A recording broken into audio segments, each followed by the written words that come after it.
My name is Kate Bennett. I am 32 years old and I am a Superior Court judge. But my family still thinks I am the pregnant, desperate 17-year-old they threw out into the cold. 15 years ago, I was sleeping in a beat-up sedan because my parents changed the locks on my childhood home. Yesterday, they found out my grandparents left me $2 million, and they decided to drag me to court to take every penny. They stood in the courtroom smirking, waiting for the legal system to absolutely destroy my life. But their arrogant lawyer took one look at me, dropped his heavy briefcase, went completely pale, and stuttered, "Good morning, Judge." They had no idea that the legal system they were trying to use against me was actually my domain.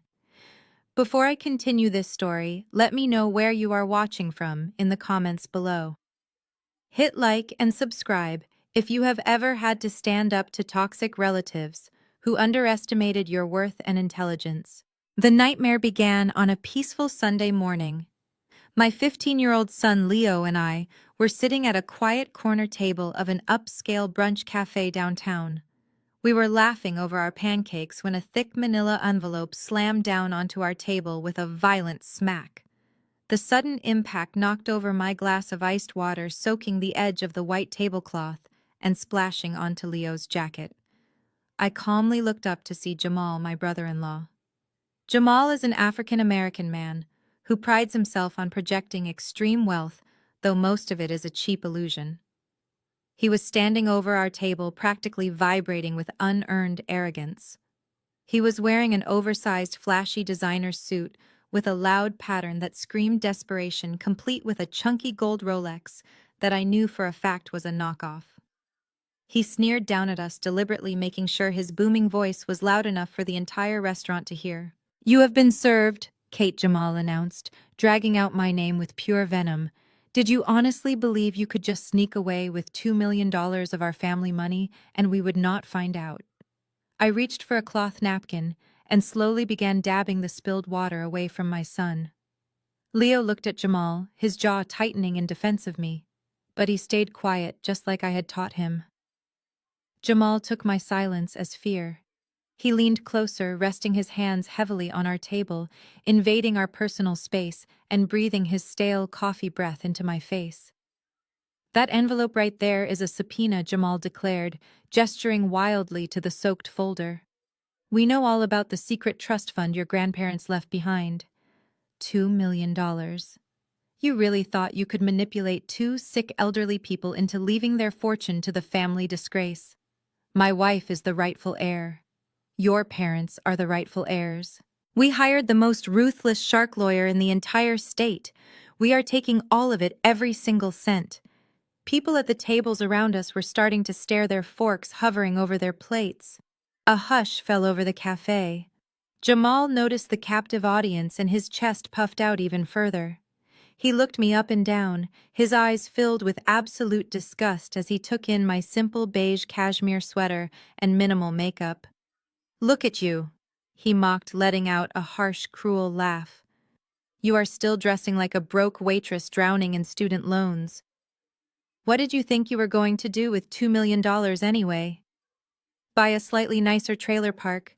You are nothing but a high school dropout who got knocked up and ruined her life. You have been scraping the bottom of the barrel for 15 years, and now you want to steal from the people who actually made something of themselves. I run a highly successful crypto real estate empire, and you are just a pathetic mistake trying to cash a check you do not deserve." He pointed a finger directly at my face, a cruel, satisfied smirk twisting his features. "We are going to expose everything in court, Kate. Every dirty little secret. We are going to drag your trashy past out for the whole world to see. By the time our lawyer is done with you, you will be back to serving coffee and begging for loose change on the street. You will be homeless again, exactly where you belong." I remained perfectly still, letting his toxic words hang in the heavy air. I did not raise my voice to argue. I did not cry or show weakness. I did not give him the satisfaction of seeing me break under his public humiliation. I just smiled because I knew a secret that was going to completely destroy his fake empire and leave him begging for mercy in my courtroom. Before Jamal could even take a single breath to continue his ridiculous speech, two more figures stepped out from the morning crowd and flanked his sides. It was my toxic parents, Patricia and Richard. They looked exactly as I remembered, still desperate to maintain an image of upper-class perfection that they could no longer afford. My mother wore her signature tennis bracelet and a stiff practice scowl, while my father adjusted the collar of his expensive but horribly outdated golf shirt. They stood over my table like a tribunal, their eyes burning with a mixture of greed and absolute hatred. Patricia slammed her heavy designer purse onto the table right next to the soaked legal envelope. She leaned in close, her eyes cold and unforgiving.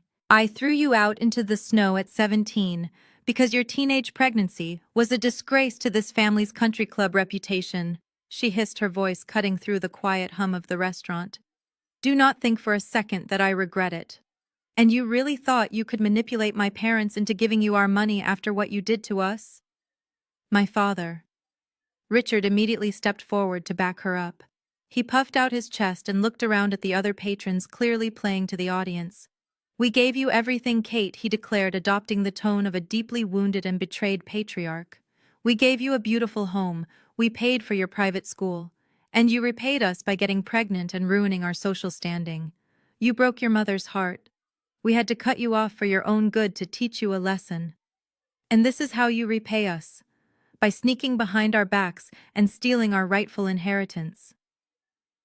I watched his pathetic theatrical performance. The truth was that my parents were drowning in credit card debt because they refused to live within their means. They spent their entire lives trying to impress people who did not even like them. Now they were staring at a $2 million lifeline that had just slipped through their fingers, and they were furious. Patricia turned to the crowded cafe, dramatically raising her hand to her chest. "She is a thief," my mother announced to the horrified onlookers. My parents were deeply sick. They suffered from severe dementia in their final years. They could barely remember their own names, let alone understand complex financial documents. This girl, my own estranged daughter, preyed on their vulnerable state. She slithered back into their lives while we were busy working, manipulated their fragile minds, and forced them to rewrite their trust fund behind our backs. It is elder abuse, plain and simple. A few older people in the cafe gasped, whispering to each other. Jamal nodded vigorously, crossing his arms and glaring at me. "That is right," Jamal chimed in. "She is a fraud. We have medical records proving her grandparents were not of sound mind. We are taking this to probate court and the judge is going to throw the book at her. She will be lucky if she does not end up in a federal prison for exploiting the elderly." I sat perfectly still, gently squeezing Leo's hand under the table to reassure him. I did not bother explaining to the cafe audience that my grandparents were brilliant, sharp, and entirely lucid until the very end. I did not mention that they had secretly attended my law school graduation while my parents were off on a luxury cruise they financed with high-interest loans. My grandparents knew exactly who I was and what I had built. They changed their will because they saw my parents draining their accounts to fund a fake lifestyle, and they wanted their hard-earned wealth protected. "You are unusually quiet," Patricia taunted, her lips curling into a triumphant, ugly smile. "What is the matter? Has the reality of your situation finally set in? You thought you were so smart, sneaking around nursing homes and tricking sick old people. But you are not smart. You are just a manipulative little dropout who got caught." Richard leaned across the table, his face red with anger.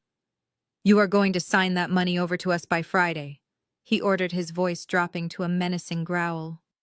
"If you fight this, we will ruin whatever pathetic little life you have managed to scrape together.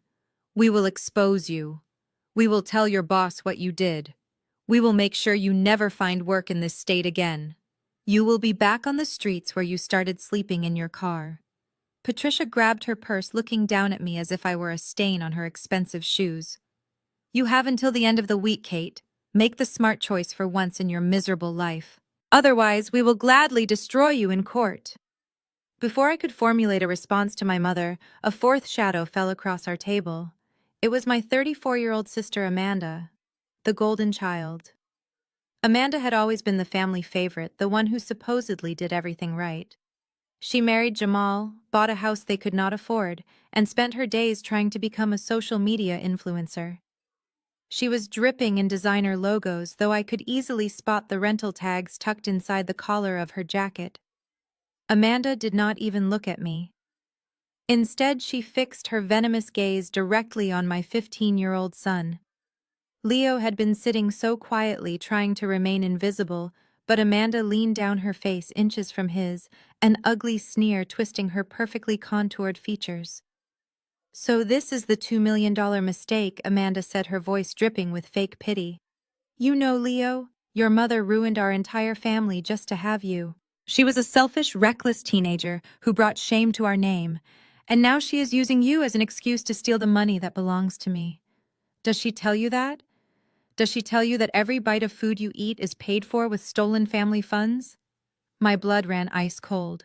Attacking me was one thing, but targeting my son crossed a line that no one came back from. However, I did not scream. I did not throw my water glass at her. Years of sitting on the judge bench had trained me to maintain absolute composure in the face of erratic behavior. Anger is a weakness in a courtroom, and I refused to give them the satisfaction of seeing me break. I calmly stood up, shifting my body to form a physical barrier between my sister and my son. I placed a firm, protective hand on Leo's shoulder. I looked Amanda dead in the eyes. Her smirk faltered for a fraction of a second under my icy stare. I reached into my pocket, pulled out my phone, and bypassed dialing altogether.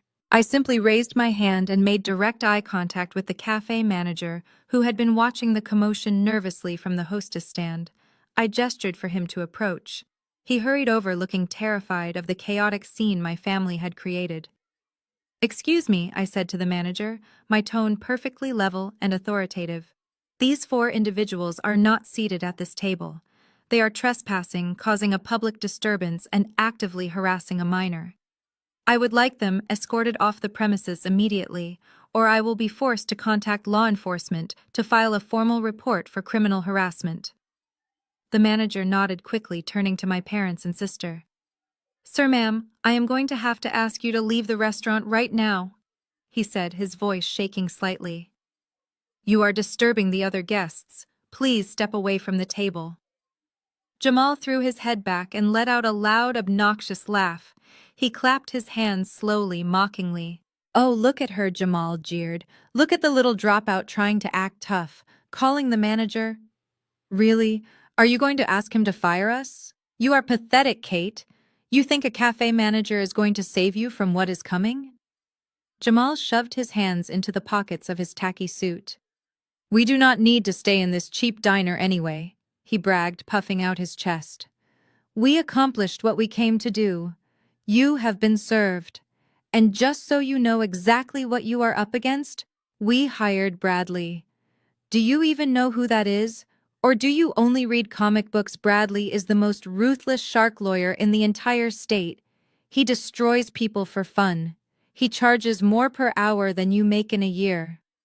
Jamal leaned in close, ignoring the manager, who was weakly asking him to step back. "Bradley is going to freeze your bank accounts by Tuesday," Jamal promised, his eyes wide with manic excitement. "He is going to dig up every single embarrassing detail of your pathetic little life. When he is finished with you, you are going to be living in a cardboard box.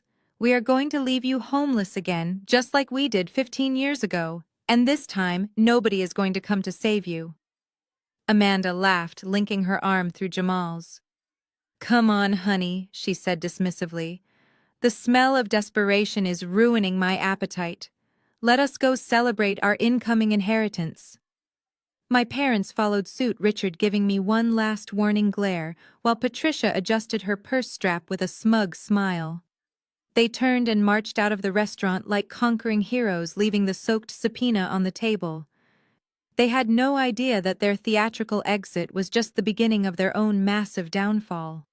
The heavy silence in the restaurant was deafening after my family finally walked out the glass doors. The cafe manager let out a long breath and turned to me, his face pale and apologetic. I held up a hand before he could even speak, signaling that an apology was not necessary. It was not his fault that my relatives lacked basic human decency. I picked up the soaking wet manila envelope from the table, tapped off the excess water, and slid it calmly into my leather tote bag. A young waitress tentatively approached our table, her hands trembling slightly as she held the checkbook. She had witnessed the entire brutal exchange and looked terrified, probably expecting me to lash out or break down crying. Instead, I gave her a warm, reassuring smile. I pulled out my sleek metal credit card and handed it to her. When she returned with the receipt, I signed it and added a $300 tip on a $50 breakfast tab. She gasped softly when she saw the amount, looking up at me with wide eyes. I just nodded at her, grabbed my coat, and placed my hand gently on Leo's back to guide him out of the building. We stepped out into the crisp morning air, leaving the whispers and stares of the brunch crowd far behind us. We walked a quiet block down the street to where my vehicle was safely parked. From the outside, my dark gray SUV looked completely unassuming, purposefully designed to blend perfectly into the bustling city traffic. But the interior was a private sanctuary of high-end luxury and impenetrable security. I unlocked the heavy doors and we climbed into the quiet leather-scented cabin. The moment the doors clicked shut, completely blocking out the chaotic noise of the city, the tension that had been gripping my son finally broke. Leo dropped his school backpack onto the floorboard and looked over at me from the passenger seat. His dark eyes were wide with genuine fear and lingering anxiety. "Mom," he started, his voice cracking just a little bit, "are they actually going to take our money? Are we going to lose the house?" Jamal said they hired a shark lawyer.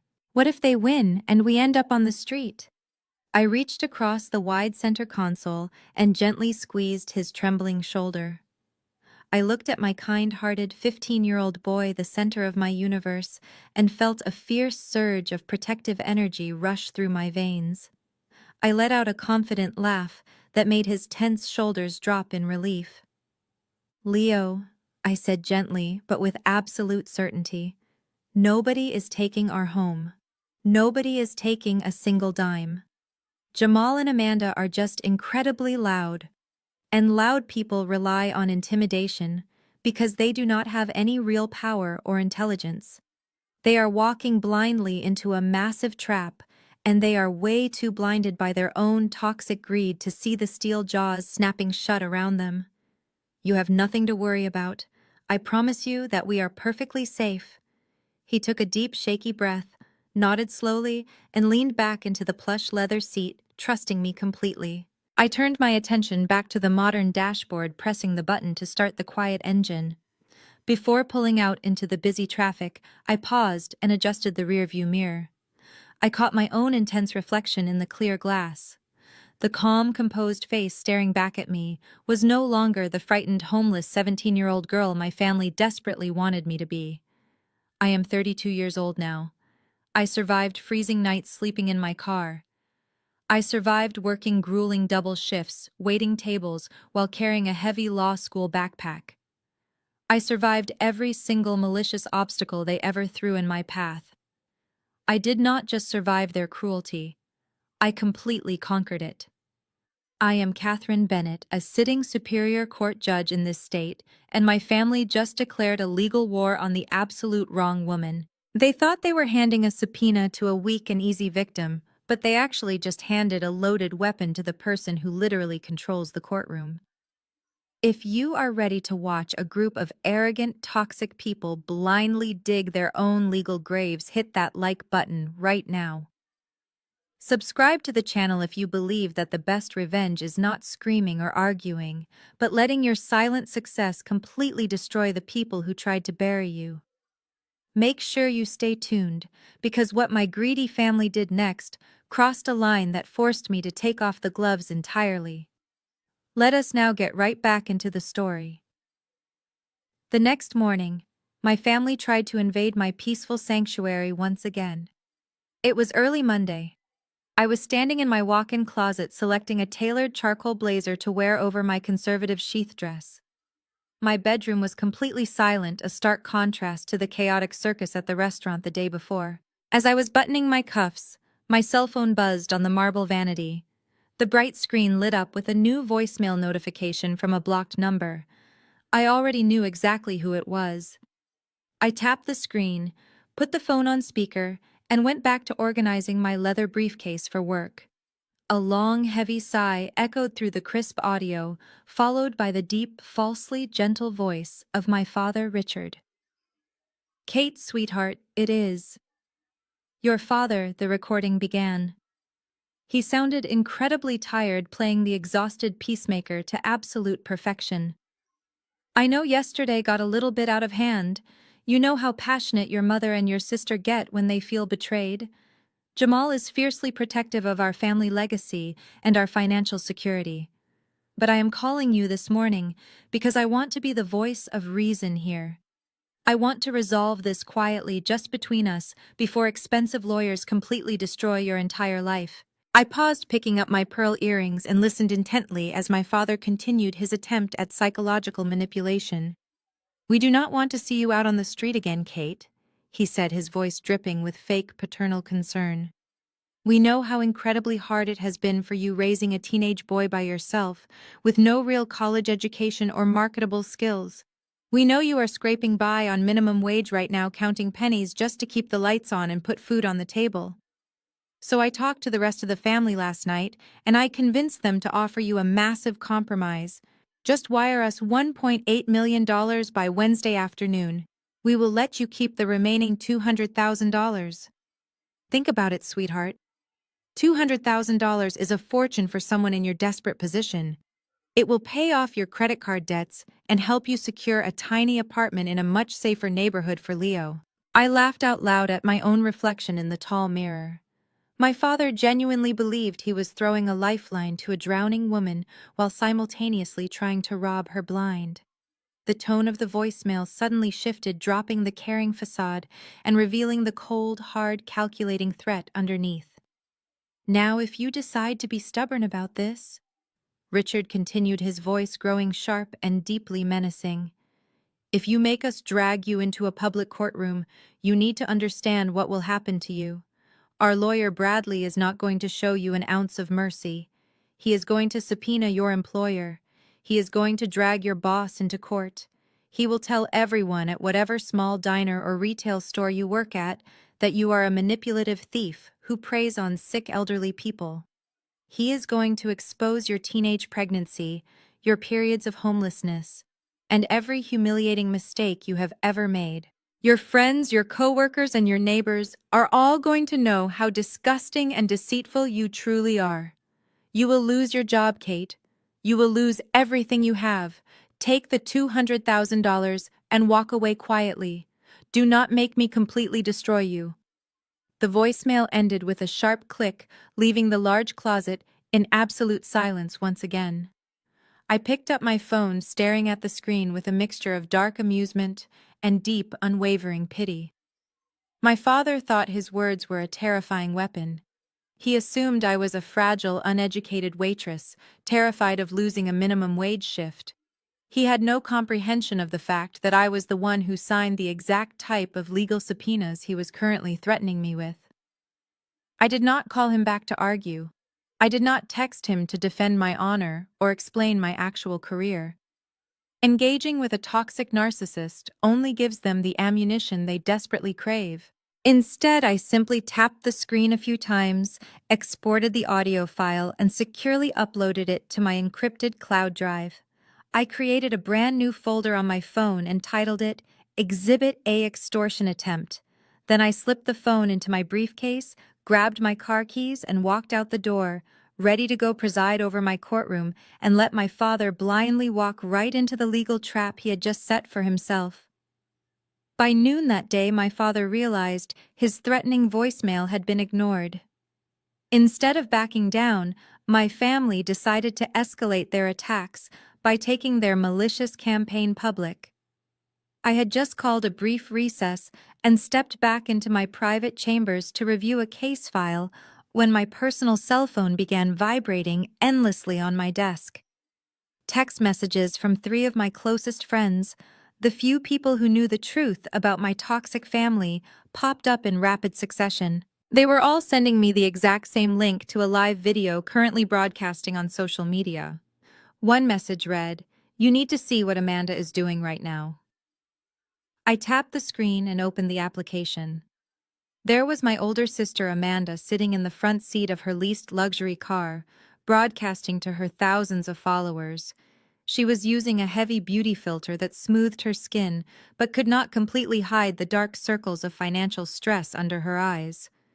She was wiping away forced invisible tears with the sleeve of her designer sweater, playing the role of the heartbroken victim with sickening dedication.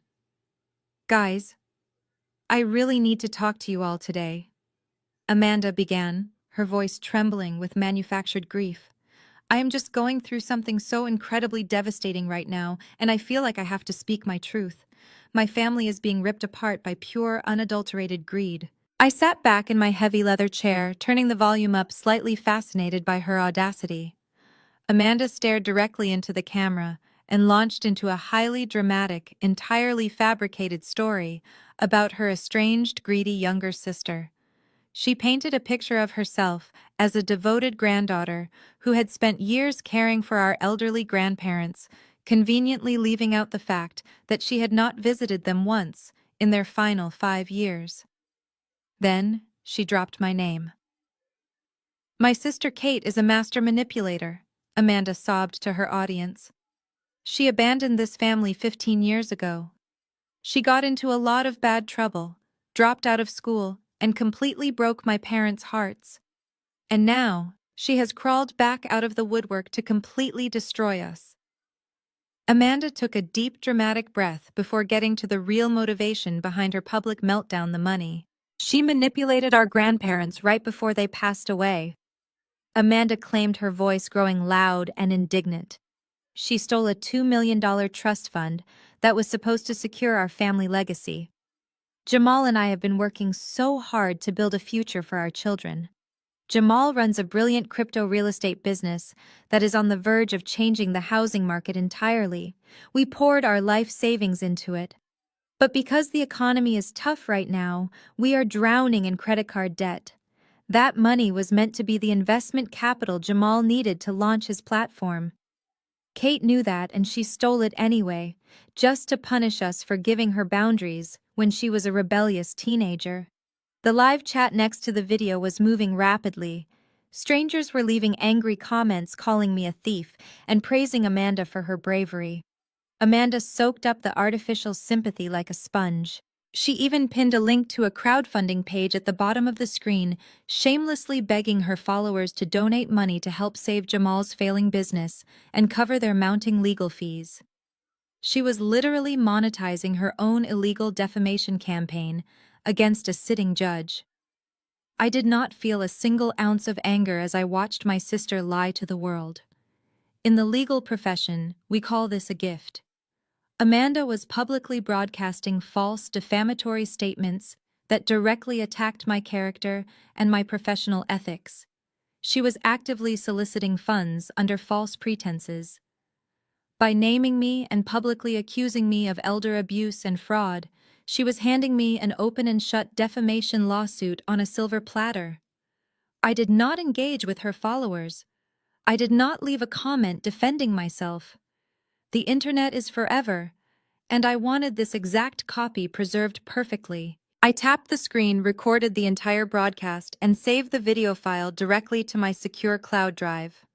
I opened my encrypted email application, carefully attached the high-resolution video file, and drafted a brief but direct message to my private legal counsel.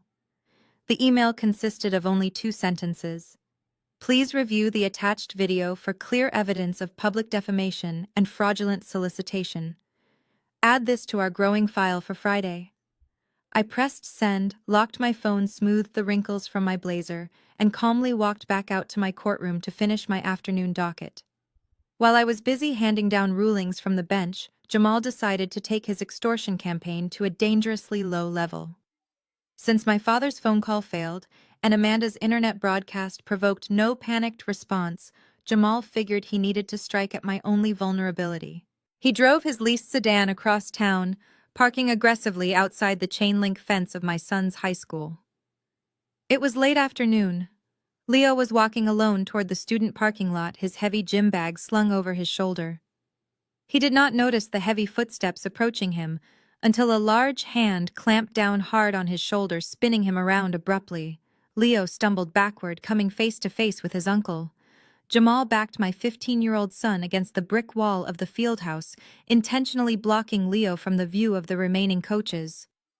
"Listen to me very closely, you little brat," Jamal growled, pointing a thick finger directly at Leo's chest. "Your mother thinks she is smart, ignoring our phone calls, but she is playing a dangerous game she cannot win, and you will pay the price." Leo felt his heart pounding against his ribs, but he remembered my strict lessons about handling aggressive bullies. Do not react emotionally. Do not show fear. Document absolutely everything. As Jamal continued his threatening rant, Leo subtly crossed his arms over his chest.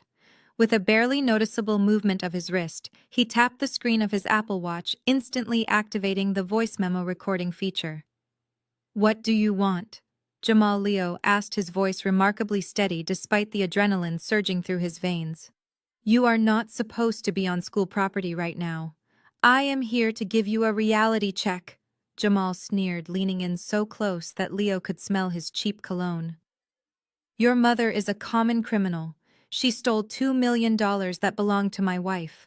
She committed massive fraud, and our lawyer is putting together a legal case right now that will put her in federal prison. Do you understand what that means for your future?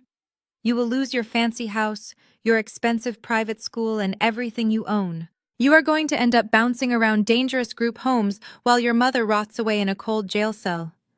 Jamal grabbed the strap of Leo's gym bag, pulling him closer. "Unless you go home tonight and talk some sense into her," Jamal whispered fiercely. "Tell her to wire the money into my bank account by Wednesday morning. If she fights us in court, I will make sure they lock her away for good. You will be an orphan again."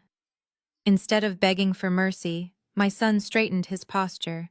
He looked directly into Jamal's manic eyes, with the exact same unbothered expression I use when dealing with contemptuous defendants in my courtroom.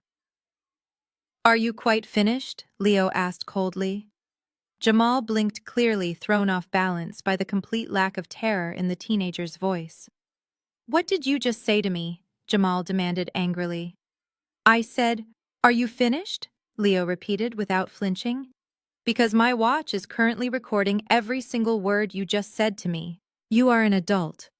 Trespassing on a public high school campus, physically intimidating a minor, and attempting to extort money through explicit verbal threats. If you do not take your hand off my bag and step exactly 10 feet away from me right now, I am going to scream for Officer Davis, the campus security guard standing right by those bleachers. Then I will happily watch him arrest you for criminal harassment." Jamal froze completely, his wide eyes darting down to the glowing red recording icon on Leo's wrist, then over to the uniformed police officer chatting near the running track. Panic immediately washed over Jamal's sweaty face.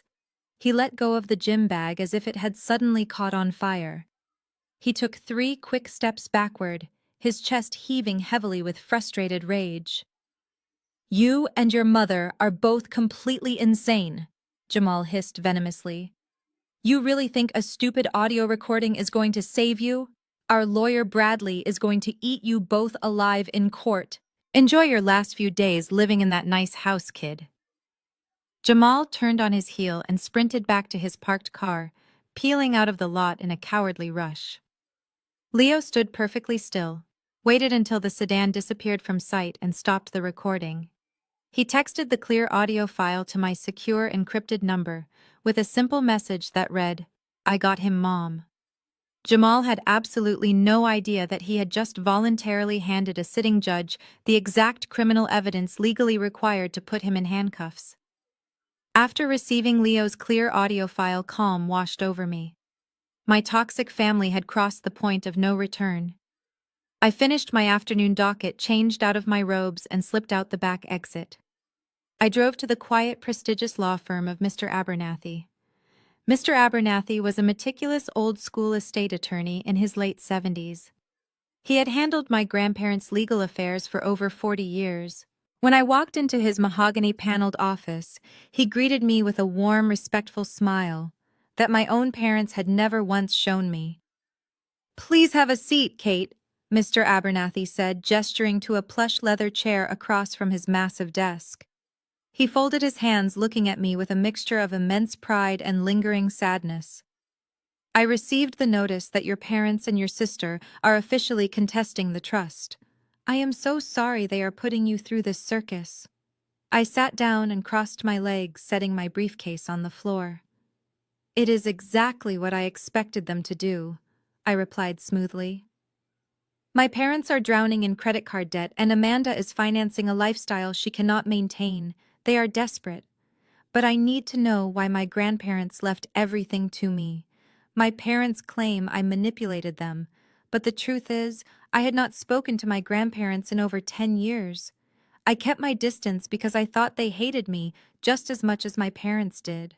Mr. Abernathy let out a deep sigh, unlocking his desk drawer. He pulled out a thick file folder and a small sealed envelope. He slid the envelope across the polished wood toward me. "They never hated you, Kate," he said softly. "Your grandparents were heartbroken when your parents kicked you out. But your father threatened to cut them out of his life completely if they tried to help you. They were elderly, afraid of losing their only son, so they watched you from a distance. But they never stopped watching." I carefully opened the envelope. Inside was a crisp, clear photograph. My breath caught in my throat. It was a picture of me standing on the stage at my law school graduation holding my diploma. They were there. Mr. Abernathy confirmed, his eyes shining with unshed tears. "They sat in the very back row of the auditorium. They watched you graduate with honors. They followed your entire career. They kept newspaper clippings of your legal victories and your appointment to the bench. When they realized your parents and Amanda were draining their own finances on vanity and foolish investments, your grandparents came into this very office. They changed their will entirely. They wanted their legacy protected by the only person in the family who actually understood the value of hard work, integrity, and the law. They knew exactly the powerful woman you had become." I stared at the photograph, feeling a heavy weight lift off my chest. I was never the discarded mistake my family made me out to be. My grandparents had seen my worth. Mr. Abernathy leaned forward, his expression turning deeply serious as he tapped the legal file on his desk. "But we have a massive problem right now, Kate. Your family hired a man named Bradley to represent them. I know this attorney. He is a vicious, dirty fighter. He does not care about the truth or the law. He only cares about breaking his opponents financially and psychologically. He uses delay tactics, intimidation, and character assassination. He is going to try to starve you out."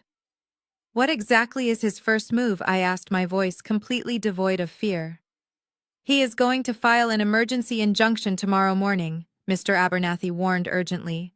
"He will petition a judge to freeze the entire $2 million trust, and he will likely file a motion to freeze your personal bank accounts as well, claiming you might flee or hide the assets. He wants to cut off your access to money, so you cannot afford to hire a defense attorney. He thinks you are a broke waitress.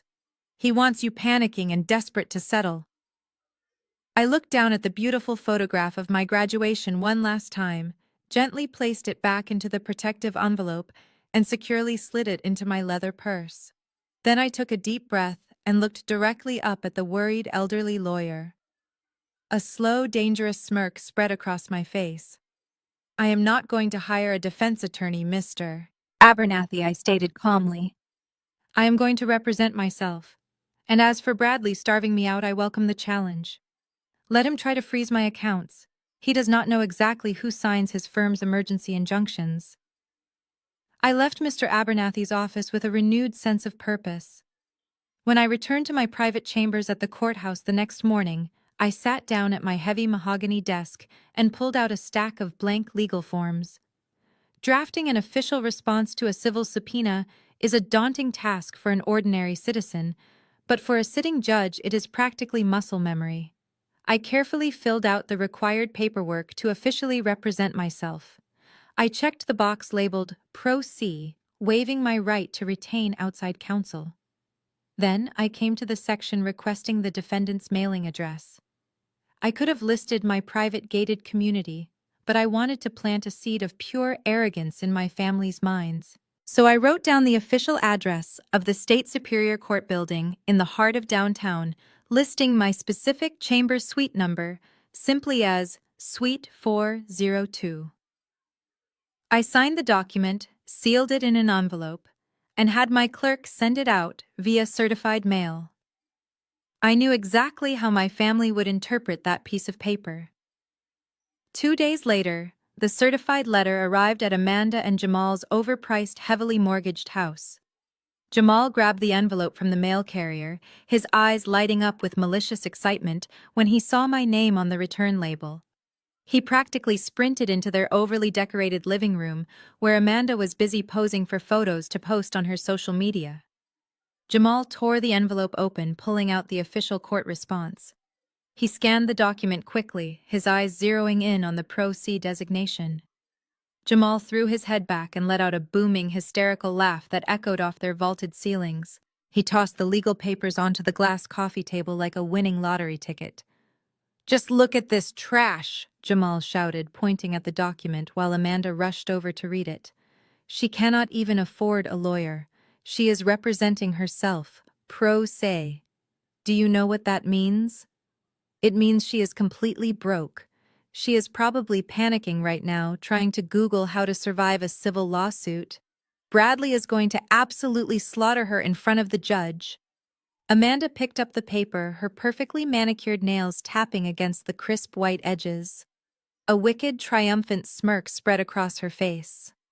"Oh, it gets even better," Amanda sneered, dragging her finger across the address line I had provided. "Look at the return address she used. This is a premium downtown zip code.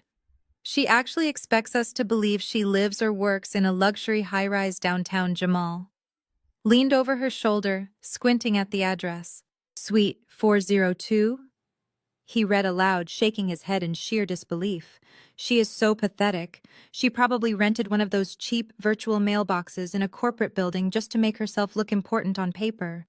She is trying to intimidate us with a fake business address because she knows she has absolutely nothing else to offer. She thinks we are stupid enough to fall for a fake office suite." They were entirely blinded by their own bloated egos. Instead of Googling the address, which would have instantly revealed it as the State Superior Court, they chose to bask in their fabricated reality. Jamal walked over to their wine rack and pulled out a bottle of cheap sparkling wine, the kind they usually saved for pretending they lived a lavish lifestyle online. He popped the cork, pouring the bubbly liquid into 2 crystal flutes they had bought on clearance. He handed one to my sister. "To the absolute easiest $2 million we will ever make," Jamal toasted, clinking his glass against hers.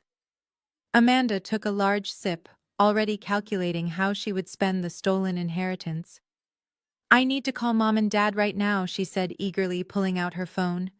"They are going to be so relieved. Dad was actually worried she might have found a pro bono lawyer, but this proves she is completely isolated. We have her cornered." Amanda dialed our parents on speakerphone, relaying the news with gleeful cruelty. Patricia and Richard were ecstatic. Through the phone speaker, my mother laughed her signature cold, dismissive laugh. "I told you she was a failure," Patricia boasted. "She is a dropout playing dress-up. Let her represent herself. It will just make it easier for Bradley to destroy her credibility." They spent the entire evening loudly celebrating their guaranteed win, drinking cheap wine and laughing at my expense. They genuinely believed I was a completely helpless and pathetic victim. Their extreme arrogance was so profound they failed to do any basic research, unknowingly driving themselves straight into a massive legal trap. The delusion my family bathed in did not last very long. When Wednesday afternoon finally arrived and my father checked his bank account, he was furious to find that the $1.8 million wire transfer he demanded had never materialized. Their cheap, sparkling champagne celebration quickly turned into bitter and toxic rage. They realized I was not going to simply roll over and hand them my inheritance. My mother, Patricia, has always been a woman who despises losing control. Whenever she felt someone slipping from her grasp, she resorted to the most destructive, underhanded tactics imaginable. Since financial threats and social media smear campaigns had completely failed to break my spirit, she decided to attack the one thing in this world I valued above all else. She decided to go after my son. It was late Thursday morning. I was sitting at my desk in my private judicial chambers, carefully reviewing a complex corporate litigation file before my afternoon hearings began. The courthouse was quiet, the heavy oak doors shielding me from the noise of the busy hallways. I had my reading glasses on, underlining a specific statute with my favorite silver pen, when my private cell phone suddenly shattered the silence. This was the emergency number I only gave to Leo and the administration at his high school. I picked up the phone immediately, expecting a simple question about a forgotten textbook or an upcoming track meet. Instead, I heard the frantic, trembling voice of Principal Collins. "Judge Bennett," he said, his voice dropping to a hurried whisper. "I am so sorry to interrupt your workday, but we have a very serious situation developing in the front office right now." I sat up straight instantly, abandoning the case file. "What is wrong with Leo? Is he hurt?" I asked, my heart skipping a beat. "Leo is physically fine," Principal Collins rushed to assure me. "He is sitting right here in my office and he is perfectly safe." "But Kate, there is an investigator from Child Protective Services standing in our reception area right now. She is holding an emergency mandate demanding to interview your son privately." I froze. A cold, heavy knot formed in the pit of my stomach. "Child Protective Services," I repeated, my voice dropping to a dangerous, icy tone. "On what grounds?" The principal let out a stressed sigh. "The caseworker claims they received a highly detailed anonymous phone call this morning. The caller reported that you are suffering from severe substance abuse issues. They allege that you and Leo are living in absolute squalor without running water or electricity." The anonymous tipster explicitly stated that Leo is severely neglected, malnourished, and in immediate physical danger living under your care. Because the allegations were so extreme, the agency was forced to dispatch an investigator to the school immediately to assess his safety. My silver pen slipped from my fingers, hitting the mahogany desk with a sharp, echoing clatter. I stared blankly at the polished wood for a fraction of a second as the sheer magnitude of the betrayal washed over me. I knew exactly who made that anonymous phone call. Patricia. She had weaponized a vital government agency designed to protect vulnerable children, all to satisfy her own greedy vendetta. She was actively trying to violently rip my child away from me just to force me into a massive financial settlement. My calm, calculated legal demeanor evaporated instantly. The strategic judge was gone, replaced entirely by a fiercely protective mother who had just watched her enemies cross the ultimate unforgivable line. "Do not let that caseworker speak to my son without my presence," I instructed Principal Collins, my voice dangerously calm and laced with lethal authority. "Keep Leo in your private office. I am leaving the courthouse right now." "I understand, Judge Bennett," the principal replied nervously. "The investigator is insisting on doing a home visit today to verify the living conditions." "Oh, she will absolutely get her home visit," I replied, my eyes narrowing into a deadly glare. "Please inform the caseworker that she is welcome to follow my vehicle to our residence as soon as I arrive at the school. I want her to see exactly where my son lives." I ended the call and stood up from my desk. My hands were not shaking. I did not feel the urge to cry. I felt a cold, focused fury that radiated through my entire body. My family thought they were playing a clever game of chess, moving pawns to intimidate me. But they had just committed a massive felony by filing a malicious false report with a state agency. They had officially awakened a monster, and I was going to ensure they regretted this decision for the rest of their miserable lives. I drove straight from the downtown courthouse to Leo's high school, my mind calculating every single legal maneuver I was about to execute. When I finally arrived at the front administrative office, Principal Collins quickly introduced me to the waiting Child Protective Services investigator. His name badge read Agent Thomas. He was a stern-looking man, with a thick clipboard, clearly prepared to confront a deeply troubled and negligent mother. I shook his hand, politely refused to answer any preliminary questions in the crowded school hallway, and calmly instructed him to follow my vehicle back to my primary residence. He agreed, assuming we were heading toward a dilapidated neighborhood or a run-down apartment building.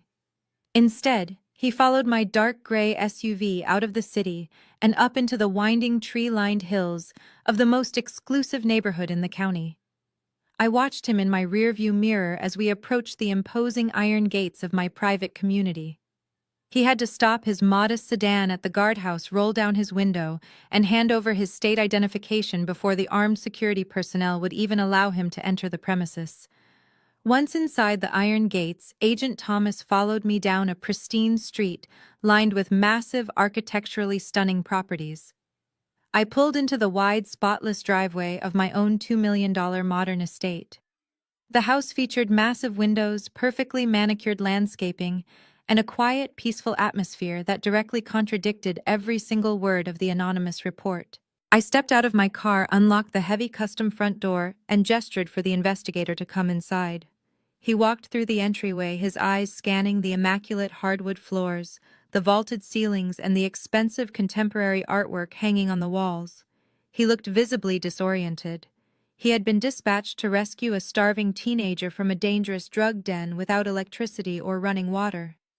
But he was currently standing in a pristine, climate-controlled luxury home that smelled faintly of expensive vanilla candles and fresh orchids. "Please step into the kitchen," I offered, leading him toward the back of the house. I gestured toward one of the velvet bar stools tucked under a massive gleaming white marble kitchen island. "Would you like a glass of bottled water before we begin?" Agent Thomas shook his head, placing his heavy clipboard onto the pristine marble surface. He cleared his throat desperately, trying to regain his professional footing despite his obvious confusion. "Ms. Bennett," he began, his voice tight, "I am required by law to investigate the claims made in an anonymous tip we received this morning." The caller was extremely specific. "They alleged that you are currently battling a severe substance abuse addiction. They claim that this residence has no functional utilities and that your 15-year-old son is severely malnourished, neglected, and living in squalor." I stood opposite him, resting my hands lightly on the cool stone. I did not gasp in horror. I did not scream at him. I did not desperately try to defend my character or explain my toxic family dynamics. As a legal professional, I knew that getting emotional or defensive with an investigator was the worst possible strategy. I simply maintained intense, unwavering eye contact and allowed him to finish reciting every single absurd lie my mother had fed him over the phone. "These are incredibly serious allegations," Agent Thomas added, his eyes darting around my spotless, fully stocked kitchen as if searching for the invisible squalor. "I need to ask you some direct questions, and then I will need to inspect the entire property, including your son's bedroom and your pantry." "I understand your position completely," I calmly replied, keeping my voice perfectly level and professional. "You have a highly critical job to do, and I completely respect the strict protocol your agency must follow whenever a minor is allegedly at risk. However, before you begin your formal interrogation, I think it is crucial that we establish exactly who you are speaking to today." I calmly reached into my tailored leather tote bag and pulled out my official credentials wallet. I flipped it open and placed it flat on the counter. With a deliberate push of my index finger, I slid the leather case across the smooth marble island until it stopped exactly in front of his clipboard. The bright overhead lights caught the gleaming gold of my official state seal. Agent Thomas swallowed hard, leaned forward slightly, and looked down at the dark leather. He saw my state identification card, and right next to it my heavy, solid gold Superior Court Judge badge. His eyes widened instantly, and the color completely drained from his terrified face as he finally realized the absolute catastrophic magnitude of the situation he had just walked into. Agent Thomas stopped breathing for a solid 5 seconds. He stared at the gleaming gold badge resting on the marble island, his eyes darting between the official seal of the State Superior Court and my completely unbothered expression. His hand, which was firmly gripping his clipboard, began to shake visibly. The heavy silence in the pristine kitchen stretched on until he finally managed to swallow the lump in his throat.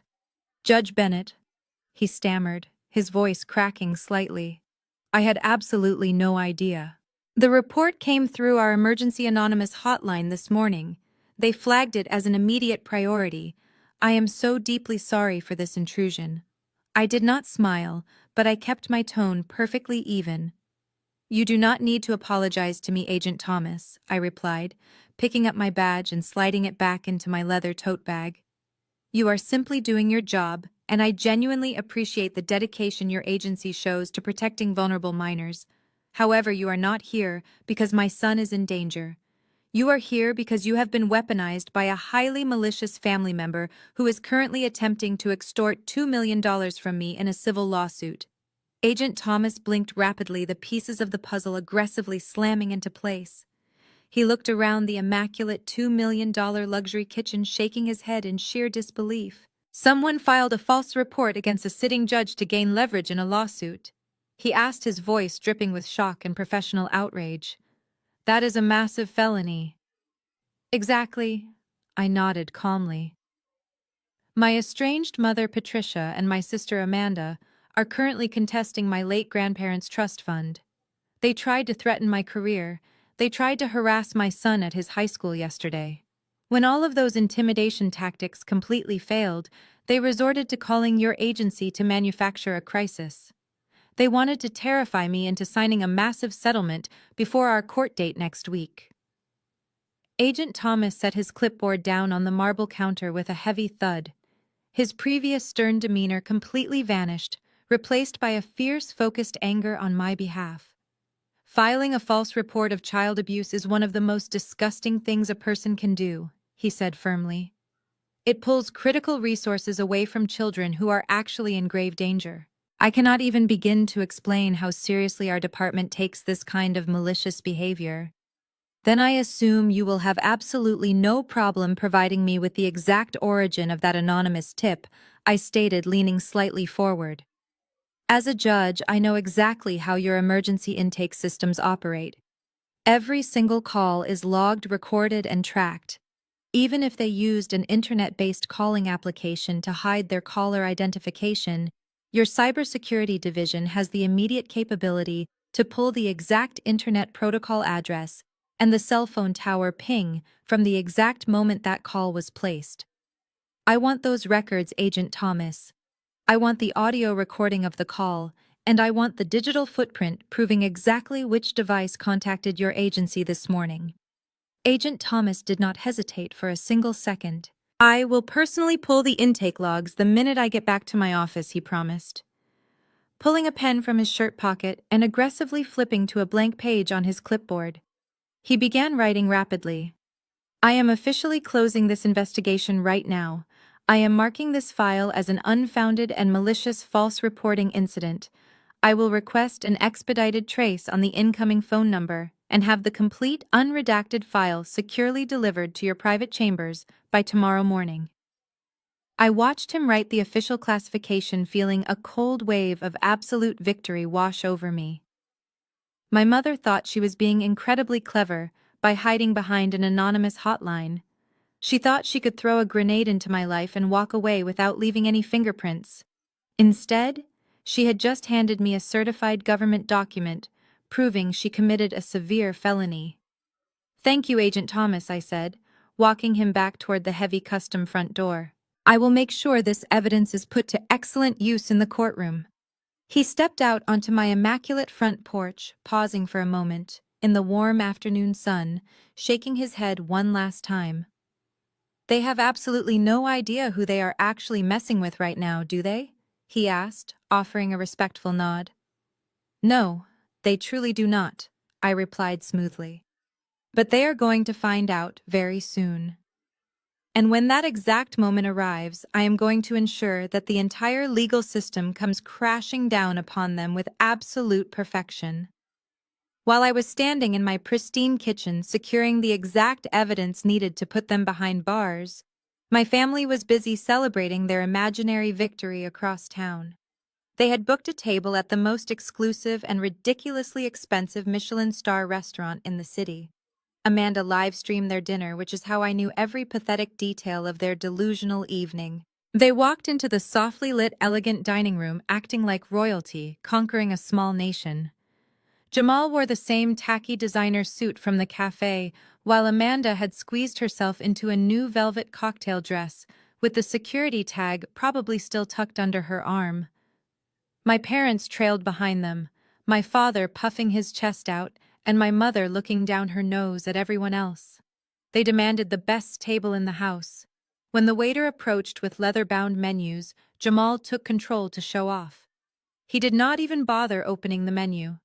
Instead, he leaned back in his plush chair, snapped his fingers, and ordered 2 bottles of the most expensive vintage champagne they carried. The waiter politely informed him that those specific bottles were $400 each. Jamal just laughed loudly, waving his hand in the air. "Bring them out, my man," Jamal boasted, his voice echoing in the quiet, sophisticated room. "We are celebrating a massive incoming windfall. I have a $2 million trust fund clearing the bank by early next week. Money is absolutely no object tonight." Amanda clapped her hands, bouncing in her seat. She leaned across the table toward our mother. "Can you even imagine what Kate is doing right now?" Amanda asked, a vicious smile stretching across her face. Patricia sipped her ice water and smirked. "I know exactly what she is doing," my mother replied coldly. "She is sitting in a sterile interrogation room at her kid's school, crying her eyes out and begging that caseworker not to take her son away. She is probably terrified." Richard chuckled, buttering his artisan bread. "You have to admit, Patricia calling the state agency was a stroke of absolute genius," he praised his wife. "That arrogant little brat needed to be brought down a few pegs. Once they threaten to throw her kid in a group home, she will sign that settlement paperwork so fast her head will spin. She will be begging us to take the money just to make the investigation go away." They spent 2 hours gorging on Wagyu beef, imported caviar, and decadent truffle dishes. They toasted to my supposed misery over and over again. They genuinely believed I was currently having a complete psychological breakdown, losing my child, and frantically trying to figure out how to survive. In their twisted minds, they had already won. The $2 million was already in their bank accounts. Jamal spent half the dinner talking loudly about the new luxury sports car he was going to buy, while Amanda listed the tropical vacations she was planning to book. Then the waiter finally returned to the table, carrying a sleek black leather folder. He placed it quietly in front of Jamal. The total bill for their little delusional celebration was exactly $1,520. Jamal confidently pulled out a flashy platinum credit card and dropped it onto the silver tray. The waiter walked away, only to return 3 minutes later with a very tight, polite smile. "I am so sorry, sir," the waiter whispered discreetly, "but this card has been declined." Jamal turned bright red, nervously clearing his throat as Amanda glared at him. "It must be a fraud alert." Jamal lied smoothly, quickly digging into his wallet for another card. He handed over a second credit card. The waiter returned again. Declined. Panic started to set in at the table. My parents exchanged terrified glances. Richard reluctantly pulled out his own wallet, his hands shaking as he handed over his primary credit card. The waiter ran it, also declined. They were sweating now, the illusion of extreme wealth completely shattering right there in the middle of the restaurant. They spent 15 minutes frantically shuffling balances on mobile banking applications, quietly arguing with each other. In the end, it took 3 different maxed-out credit cards to cover the cost of their single dinner. They had to split the $1,500 bill 3 ways just to walk out the front door without being arrested for theft. They scurried out of the restaurant in utter humiliation, completely broke and drowning in high-interest debt. But driving home, they comforted themselves with the exact same delusion. It did not matter that they just maxed out their last lines of credit, because by next week, my $2 million would be theirs. It was Friday morning, the final business day before our scheduled pre-trial hearing. I sat at my kitchen island, sipping black coffee, while reviewing the freshly printed file delivered by Child Protective Services. Agent Thomas had kept his absolute professional promise to me during our kitchen meeting. The thick folder contained the audio recording the Internet Protocol address trace and the cell phone tower ping data. It confirmed exactly what I already knew. The call originated from Patricia's cell phone while she was sitting inside her own living room. I placed the documents neatly into my leather briefcase, next to the audio file Leo captured of Jamal.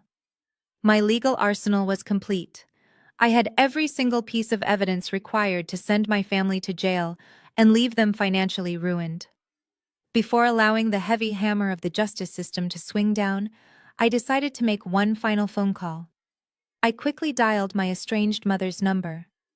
I did not do this out of lingering affection. I did it because, as a judge, I firmly believe in offering a final chance for a party to correct their course before a catastrophic ruling is handed down. The phone rang 3 times before Patricia answered. Her voice sounded strained, likely a lingering side effect of the massive credit card humiliation she endured at the restaurant the night before.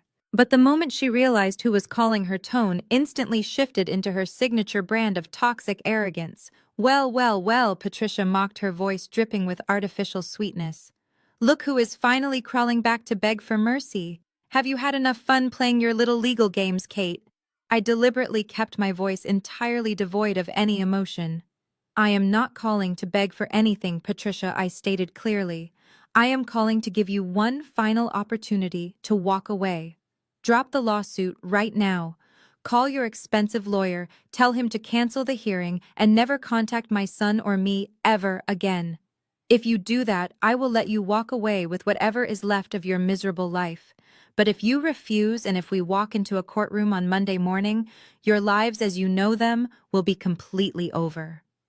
Patricia let out a loud, malicious laugh that forced me to pull the phone slightly away from my ear.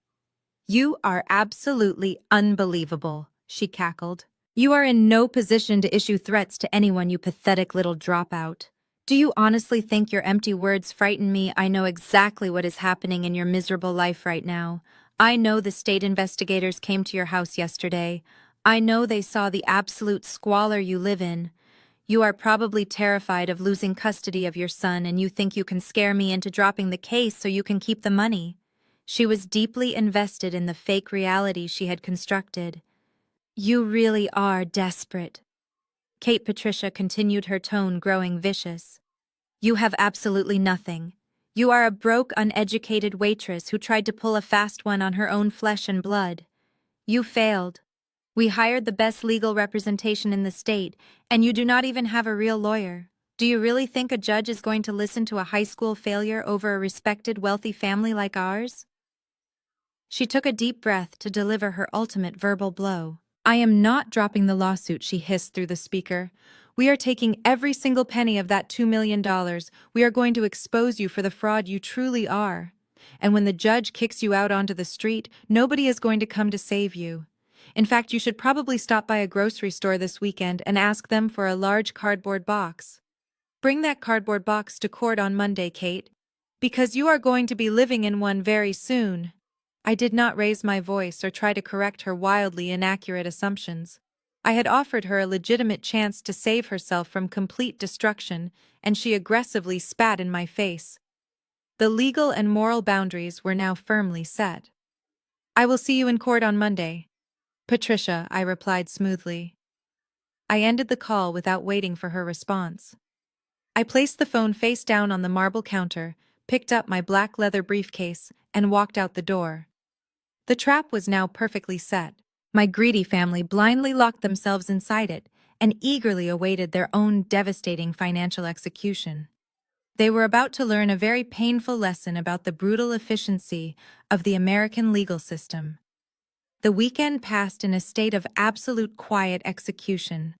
When Monday morning finally broke, the sky over the city was a brilliant, unforgiving blue.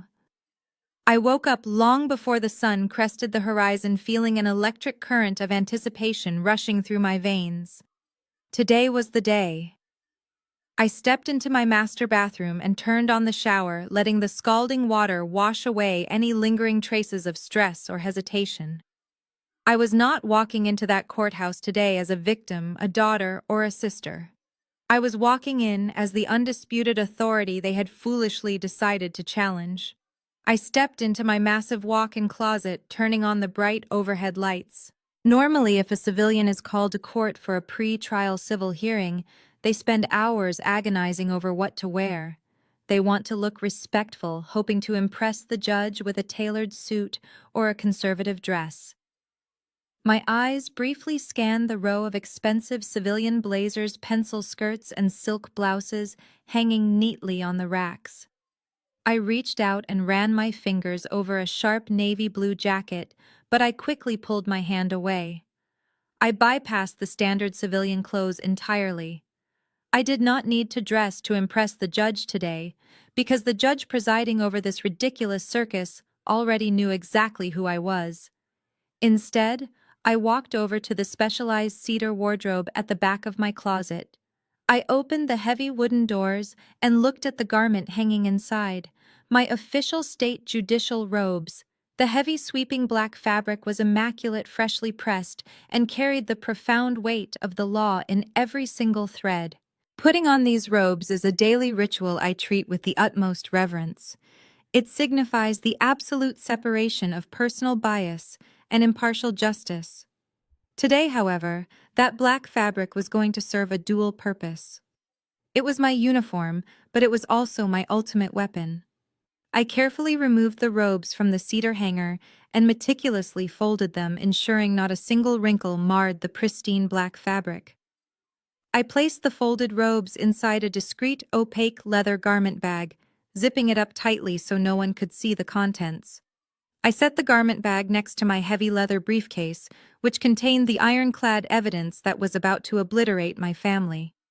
I chose a simple, understated charcoal gray sheath dress to wear underneath, completely devoid of any flashy designer labels or ostentatious jewelry.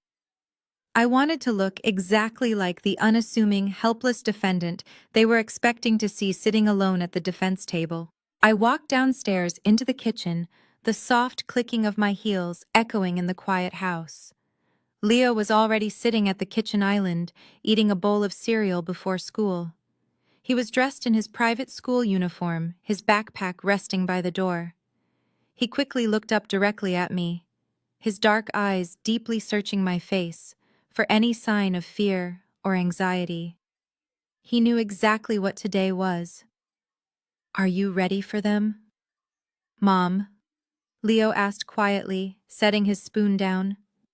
I walked over and placed a gentle kiss on the top of his head, resting my hand on his shoulder. "I was born ready for this," Leo, I replied, offering him a warm, reassuring smile. "You go to school, focus on your classes, and have a great track practice this afternoon. By the time I pick you up, this entire nightmare will be completely and permanently erased from our lives." He smiled back, the tension leaving his young shoulders. "Kick their butts, Mom," he said with absolute confidence. I grabbed my car keys, my briefcase, and the heavy leather garment bag. I stepped out into the crisp morning air, locking the heavy custom front door behind me. The drive to the downtown courthouse was usually a mundane commute, but today every single mile felt charged with cinematic tension. The city traffic moved in a slow blur around me, while my mind remained razor-sharp and perfectly focused on the upcoming battle. I thought about Jamal and his terribly fake Rolex. I thought about Amanda and her rented designer clothes. I thought about my parents and their incredibly maxed-out credit cards. They were currently waking up across town completely high on their own delusions, eagerly preparing to march blindly into a slaughterhouse they had built with their own greedy hands. The massive collision was finally imminent. The trap was fully locked. I pulled my dark luxury SUV into the private, highly secure underground parking garage, reserved exclusively for sitting judges, shut off the engine, and took one final, incredibly deep breath. The time for showing any mercy was now completely over. While I was safely navigating the quiet underground corridors reserved for judicial staff, My family was making an absolute spectacle of themselves at the crowded public entrance. The lobby of the downtown Superior Court is always a chaotic sea of stressed attorneys, nervous defendants, and exhausted civil servants. It is a place that demands solemn respect, but my family treated it like a cheap reality television premiere. They parked their leased vehicles in a damp public garage 3 blocks away because they refused to pay premium valet rates. By the time they reached the massive stone front steps, they were already loudly complaining. Jamal led the pack, walking with an arrogant swagger that demanded immediate attention. Despite the overcast morning and the dim fluorescent lighting of the massive stone lobby, he was wearing a pair of oversized reflective designer sunglasses indoors. He paired them with a tight, shiny maroon suit that looked entirely out of place among the conservative navy tailoring of the actual legal professionals. Amanda walked closely beside him, aggressively clutching a bright orange Birkin bag. The iconic purse was supposed to project extreme wealth, but the heavy plastic rental tag was still visibly tucked beneath the leather handle. She wore stiletto heels that echoed against the marble floors, stopping every few feet to complain about the line forming at the metal detectors. "Look at this absolute nightmare," Amanda whined loudly, broadcasting her deep disgust to the hundreds of people trapped in the security queue. "Why do we have to stand in line with all these common plebs? We are dealing with a multi-million-dollar federal-level trust fund dispute. We should have been given a private entrance or a VIP escort. This building smells like cheap coffee and desperation." My mother, Patricia, stood right behind Amanda, fanning herself with printed emails. "I know, darling," Patricia agreed sympathetically, glaring at a tired public defender who accidentally bumped into her. "It is insulting. But just remember why we are here. By noon today, we will never have to interact with these types of people ever again. We will have our $2 million, and your pathetic sister will be the one standing in lines like this for the rest of her miserable life." When they finally reached the front of the security line, Jamal decided to turn his routine screening into a theatrical performance. A massive, heavily armed bailiff instructed Jamal to remove his oversized sunglasses, his chunky fake gold watch, and his loud suit jacket before walking through the magnetometer. Jamal scoffed loudly, rolling his eyes as if the basic security protocol was a massive personal insult.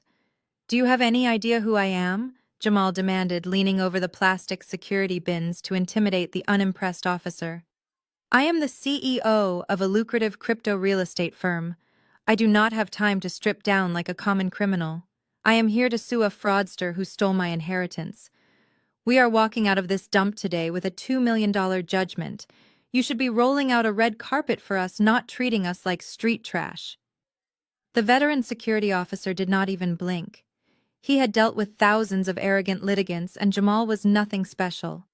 "Sir, take off the sunglasses and the watch, or I will escort you back out to the street myself," the officer replied in a deadpan, authoritative voice. Jamal turned red, muttering insults under his breath as he threw his cheap watch into the plastic bin. Richard, my father, stepped up next, trying to play the dignified patriarch to smooth over Jamal's embarrassing outburst. "You must excuse my son-in-law," Richard told the officer with a condescending smile. "He is just highly protective of our assets. We are dealing with a deeply disturbed individual today. My estranged daughter manipulated her sick grandparents into leaving her a massive fortune. She is an uneducated dropout who thinks she can outsmart the legal system. We hired Bradley, the most expensive attorney in this city, to finally put her exactly where she belongs." The security guards exchanged exhausted glances, ignoring my father's ridiculous monologue. They pushed the plastic bins through the X-ray machine and waved my family through the metal detector. Amanda grabbed her rented orange purse, Jamal snatched his fake watch, and they marched toward the main elevators, completely high on their own fabricated superiority. They genuinely believed that every single person in that courthouse was beneath them. They bragged to the security guards, insulted the public, and proudly declared their intentions to destroy me. They had absolutely no idea that every single employee in that building, from the armed bailiffs at the front door to the clerks operating the elevators, actually worked directly for me. They stepped off the heavy brass elevators onto the fourth floor, completely unaware of the invisible web they were walking into. The fourth floor of the State Superior Court is not designed to make anyone feel comfortable. It is intentionally designed to project absolute authority. The long, echoing hallways are lined with dark mahogany wainscoting and polished marble floors that amplify the sound of every single footstep. Heavy wooden doors with frosted glass panes line the corridor, behind which the most significant legal decisions in the state are handed down daily. The air up here is always perfectly chilled and heavy with silent tension. Regular citizens usually lower their voices to a respectful whisper the moment they step off the elevator, intimidated by the sheer gravity of the environment. My family, however, treated the hallowed halls like a cheap nightclub. Jamal led the way, his dress shoes clicking loudly against the marble as he searched for the assigned courtroom number. Amanda followed closely, her rented designer bag bumping against her hip, while my parents trailed behind, looking around with greedy, wide eyes. They finally reached the heavy double oak doors of courtroom 4B. Jamal pushed the heavy door open with exaggerated force, holding it back so my mother and sister could strut inside. The interior of the courtroom was even more imposing than the hallway. The ceilings were vaulted and lined with acoustic tiles that absorbed any excess noise, creating a stifling, deadened silence. The spectators' gallery consisted of 4 rows of solid oak benches separated from the actual legal arena by a thick wooden gate. Beyond the gate sat the plaintiff and defense tables, positioned meticulously in front of the elevated, massive wooden bench where the presiding judge would soon sit. The American flag hung perfectly still, casting long shadows under the bright lighting. It was a room built exclusively for dispensing brutal, unfiltered truth. My family quickly claimed the entire front row of the gallery directly behind the plaintiff table. They spread out aggressively, taking up space. Amanda placed her bright orange bag on the bench next to her, patting the leather proudly. Patricia crossed her legs, adjusting her posture to look regal and unbothered, while Richard leaned forward, resting his forearms on the heavy wooden gate. Jamal remained standing for a moment, slowly buttoning his tight maroon suit jacket. He scanned the front of the room, looking for his ultimate target. It only took him a second to find me. I was already seated quietly at the defense table on the right side of the room. I had deliberately chosen to wear my simple, understated charcoal gray blazer over my conservative sheath dress. My judicial robes were currently hanging safely out of sight in the private chambers connected to the back of the courtroom. I had slipped into the room early, sitting in the defendant chair to perfectly play the part of the helpless victim they were expecting. I had my reading glasses resting on the bridge of my nose, and I was casually flipping through a manila case file, completely ignoring the obnoxious commotion my family was making behind me. I looked exactly like an isolated, terrified civilian trying desperately to decipher complex legal documents at the very last minute. Jamal let out a sharp, cruel scoff that echoed clearly across the quiet courtroom. He leaned down, resting his hand heavily on the wooden gate, and whispered loudly to my father Richard. "Look at her," Jamal mocked, pointing a thick finger in my direction. "She is absolutely pathetic. She could not even afford a lawyer. She is sitting there all by herself, pretending to read those papers like she actually understands a single word.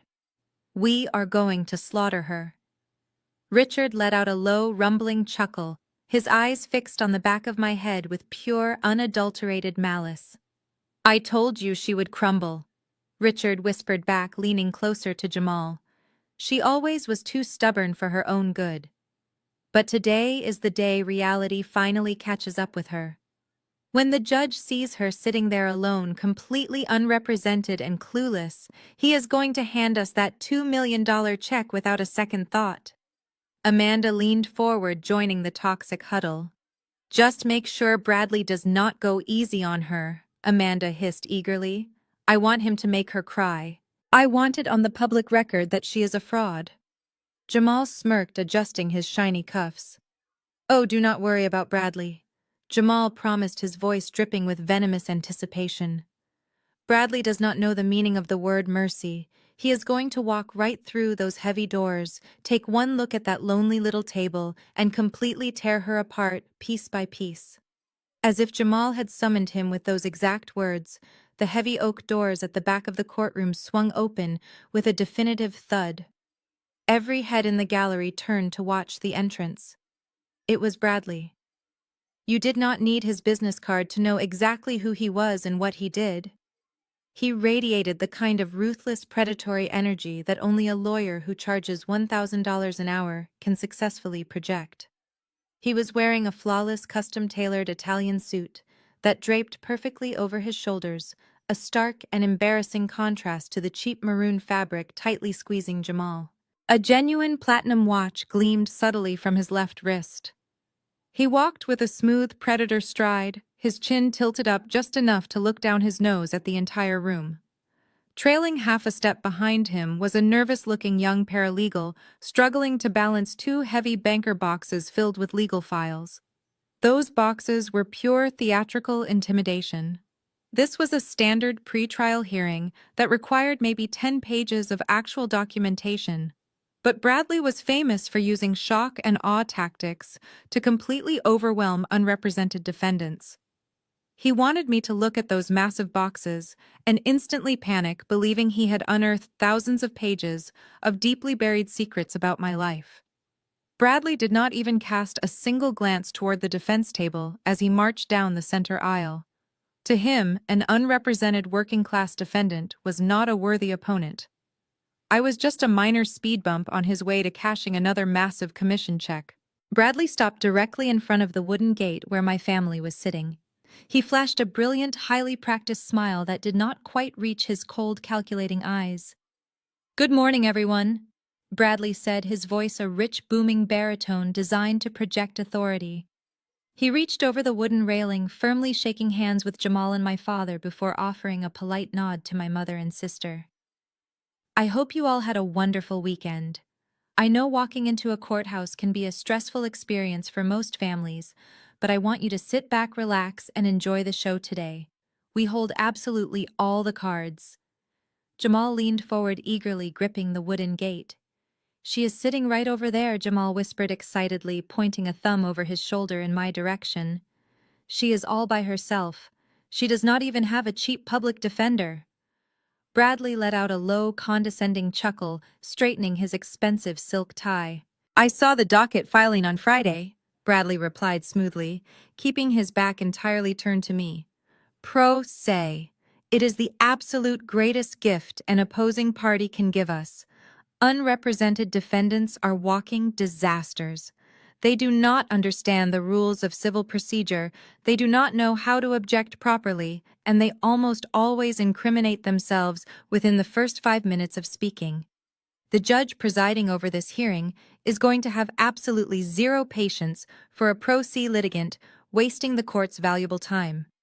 I am going to file an emergency motion to immediately freeze the trust fund, and then I will petition to freeze her personal checking and savings accounts pending a full financial audit. By lunchtime today, she will not be able to buy a cup of coffee without my explicit written permission." Amanda clapped her hands together silently, a look of pure joy washing over her face. "So, we win today?" Amanda asked eagerly. "We guarantee a massive settlement today," Bradley corrected smoothly, patting his leather briefcase.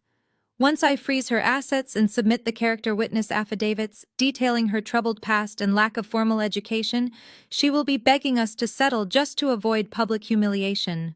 She will sign the $2 million over to you before the sun goes down. Now, if you will excuse me, I need to prepare my opening statement."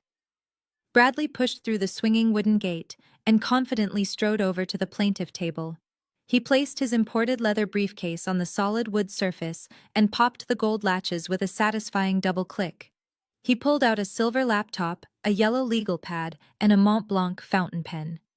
He arranged his items with absolute precision, making sure his cuffs showed exactly half an inch of crisp white fabric beyond his jacket sleeves. His paralegal stacked file boxes on the floor next to him and sat down. Bradley remained entirely focused on his own brilliant reflection in the polished wood. He was so consumed by his own immense arrogance and guaranteed victory that he still had not bothered to look across the aisle to see who he was preparing to destroy. The heavy wooden clock on the back wall of the courtroom ticked loudly, marking the final seconds before the absolute destruction of my family's fabricated reality. At the plaintiff table, Bradley was typing aggressively on his silver laptop, completely absorbed in his own brilliance. Behind him, my family continued their obnoxious whispering. Jamal leaned over the wooden gate, pretending to read the screen of Bradley's laptop, nodding along as if he understood the complex legal jargon. Amanda checked her reflection in her phone, fixing her lipstick for a massive victory celebration. My parents sat back, crossing their arms with matching expressions of toxic satisfaction. They were all completely oblivious to the massive storm gathering right across the aisle. I remained perfectly still at the defense table. I kept my head bowed, my eyes fixed on the manila file resting open in front of me. I listened to the steady, rhythmic tapping of Bradley hitting the keys on his laptop. He was so incredibly confident. He had spent his entire career bullying ordinary people who did not understand the intricate machinery of the justice system. He relied heavily on the psychological warfare of the courtroom, using his expensive suits and aggressive posturing to force unrepresented civilians into terrified submissions. He believed he was the apex predator. He was entirely mistaken. Suddenly, the heavy door located directly behind the elevated judge's bench clicked open. The low hum of conversation in the courtroom immediately died. The bailiff, a tall, imposing man wearing a crisp uniform, stepped forward into the center of the room. He cleared his throat loudly, the sound echoing off the vaulted ceilings. "All rise," the bailiff commanded, his deep voice leaving no room for hesitation. "The Honorable Judge Robertson presiding. Court is now in session." A wave of movement swept through the room as every single person stood up. The heavy wooden benches in the gallery creaked loudly as my family scrambled to their feet. Jamal hastily buttoned his tight maroon suit jacket. Amanda dropped her phone into her rented bag. At the plaintiff table, Bradley stood up with a practiced fluid motion.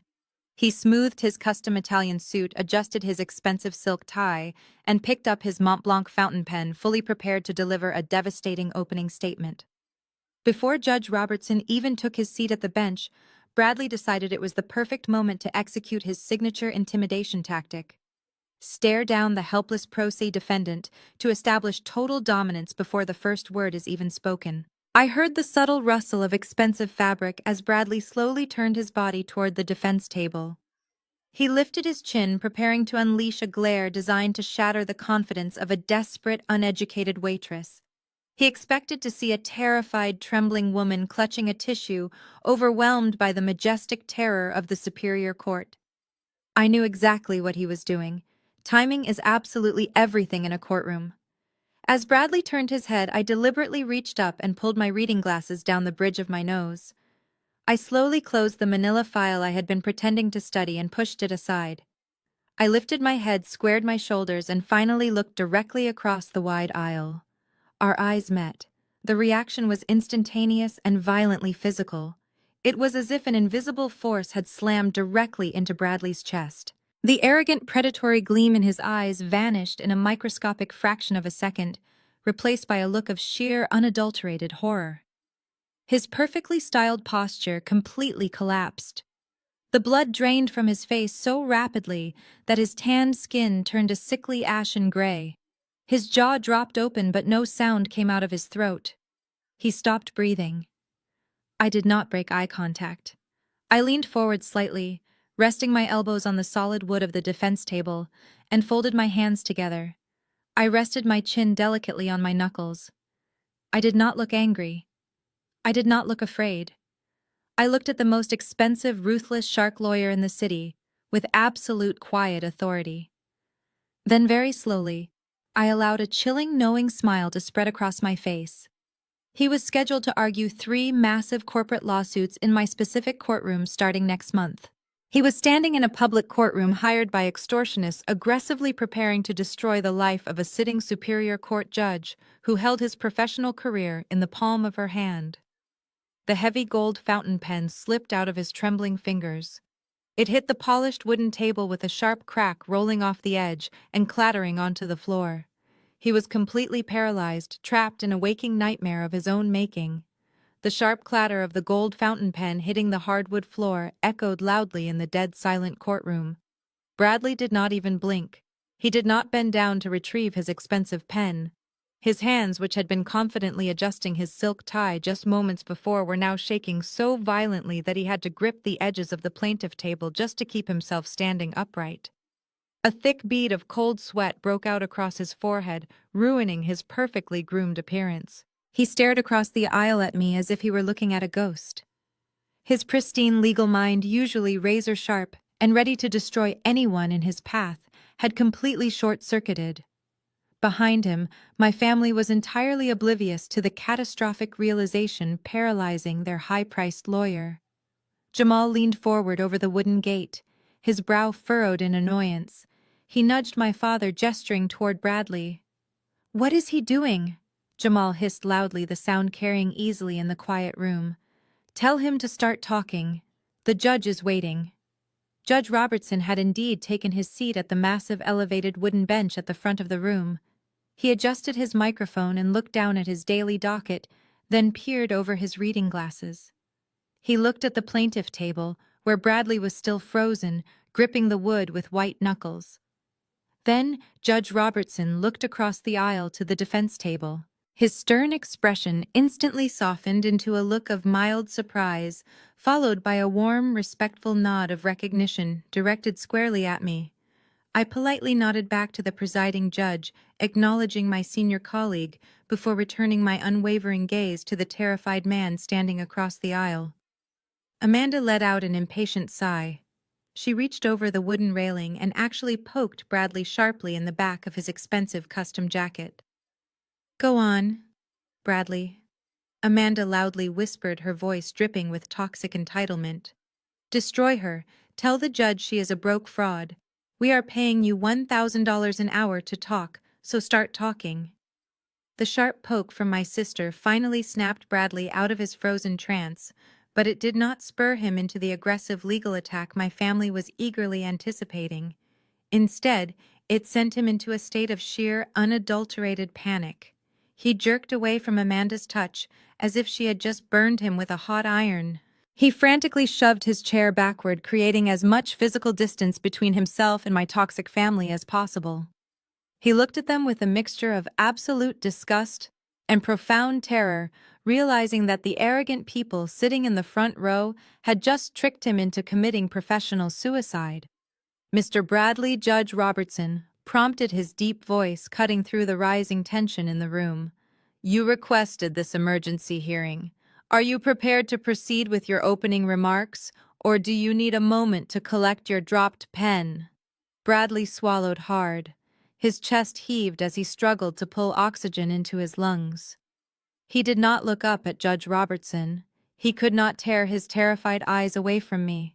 Slowly, painfully, he let go of the plaintiff table. His hands were visibly trembling as he took a tentative step out from behind the wooden podium. He did not project the booming, confident baritone voice he had bragged about in the lobby. When he finally opened his mouth, his voice was nothing more than a weak, shaking whisper. "Good morning, Judge Bennett," Bradley stammered, bowing his head slightly in a gesture of absolute, undeniable submission. "I had no idea you were the defendant in this matter. My firm was not fully aware of your identity when we accepted this case." The entire courtroom seemed to stop spinning. The heavy silence that followed his words was absolute and suffocating. The air was sucked right out of the room. Behind the wooden gate, the smug, triumphant expressions on the faces of my family members were instantly wiped away, replaced by blank, uncomprehending stares. Jamal froze with his mouth hanging half open. Amanda slowly lowered her rented orange bag to her lap, her perfectly manicured fingers suddenly going limp. My mother, Patricia, gripped the wooden railing so tightly her knuckles turned pale white. her eyes darting frantically between my calm-seated figure and the trembling, terrified lawyer they had hired to destroy me. Richard just stared straight ahead, his brain completely unable to process the words he had just heard. Wait, did he just actually call her Judge Bennett? Jamal muttered under his breath, his voice cracking with absolute panic. They were completely paralyzed with confusion. The reality they had so carefully constructed had just shattered into a million pieces. Amanda was the first to physically react to the impossible title that had just echoed through the silent courtroom. She leaned sharply over the heavy wooden gate, her perfectly manicured fingers digging into the fabric of Bradley's expensive suit jacket. "What are you doing?" Amanda hissed, her voice, a toxic mixture of desperate denial and rising fury. "Get up and do your job! She is not a judge! She is a high school dropout who got pregnant at 17. She works in a diner. Stop playing around and tell the court that she is a massive fraud."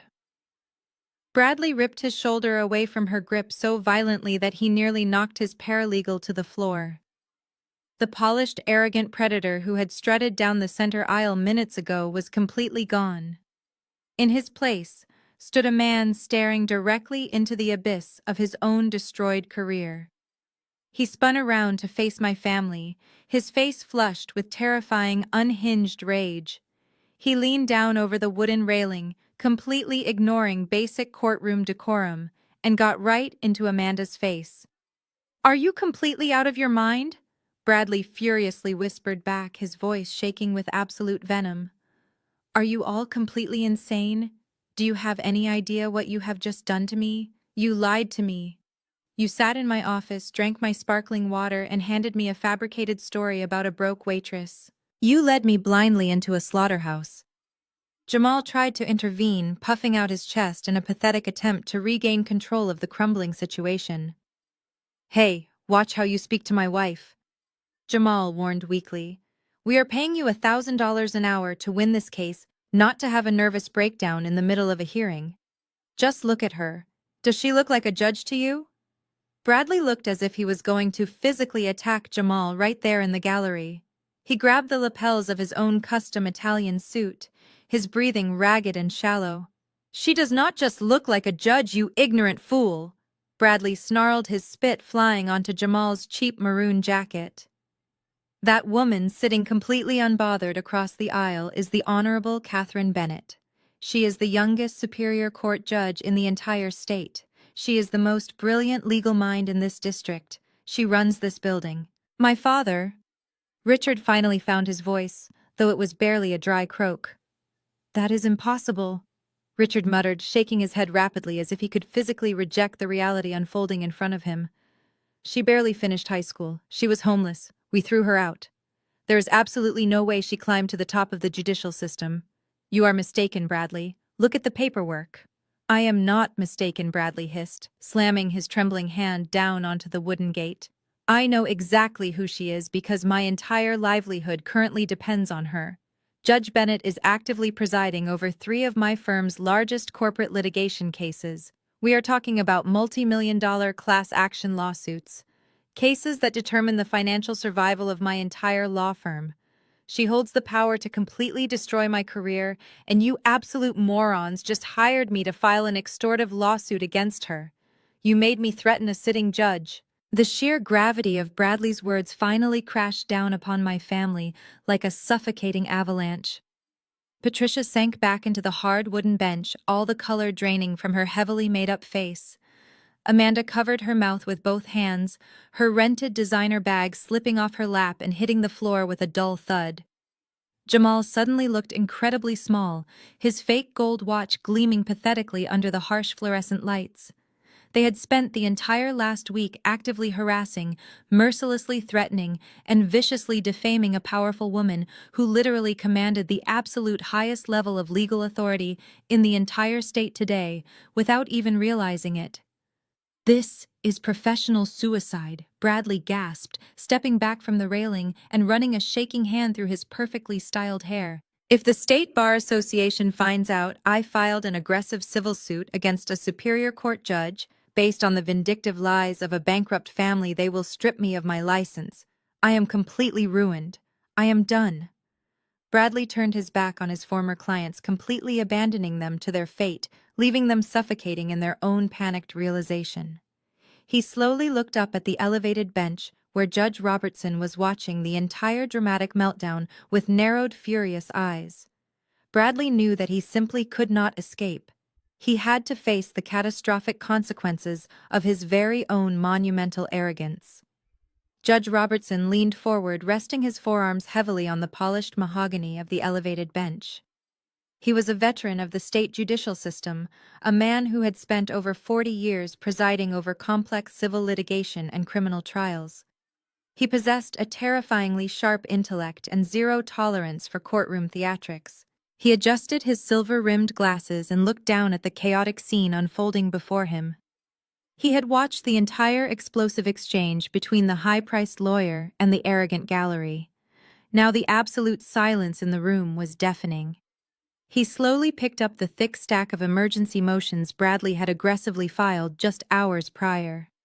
He flipped through the crisp white pages of the legal documents, the sharp rustle of the thick paper sounding like a rapid series of gunshots echoing off the high ceiling. He did not look amused. He looked profoundly offended.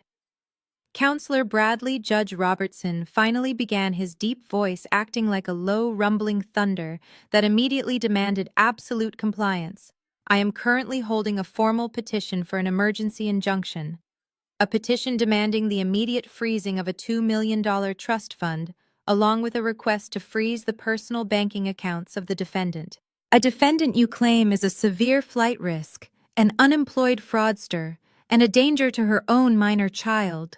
Judge Robertson let the heavy manila file drop onto his desk with a loud, dismissive thud.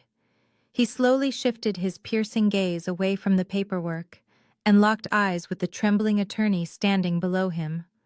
I have known Judge Bennett for 5 years. I have watched her preside over some of the most complex, high-stakes litigation this state has ever seen. She is a pillar of legal ethics and a dedicated public servant. Judge Robertson shifted his gaze past the sweating attorney and looked directly at the front row of the gallery.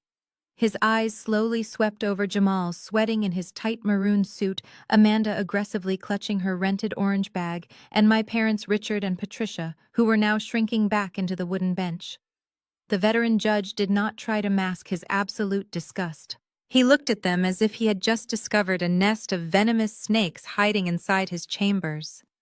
It is not entirely uncommon for greedy, vindictive family members to manipulate the legal system in an attempt to extort money from successful relatives.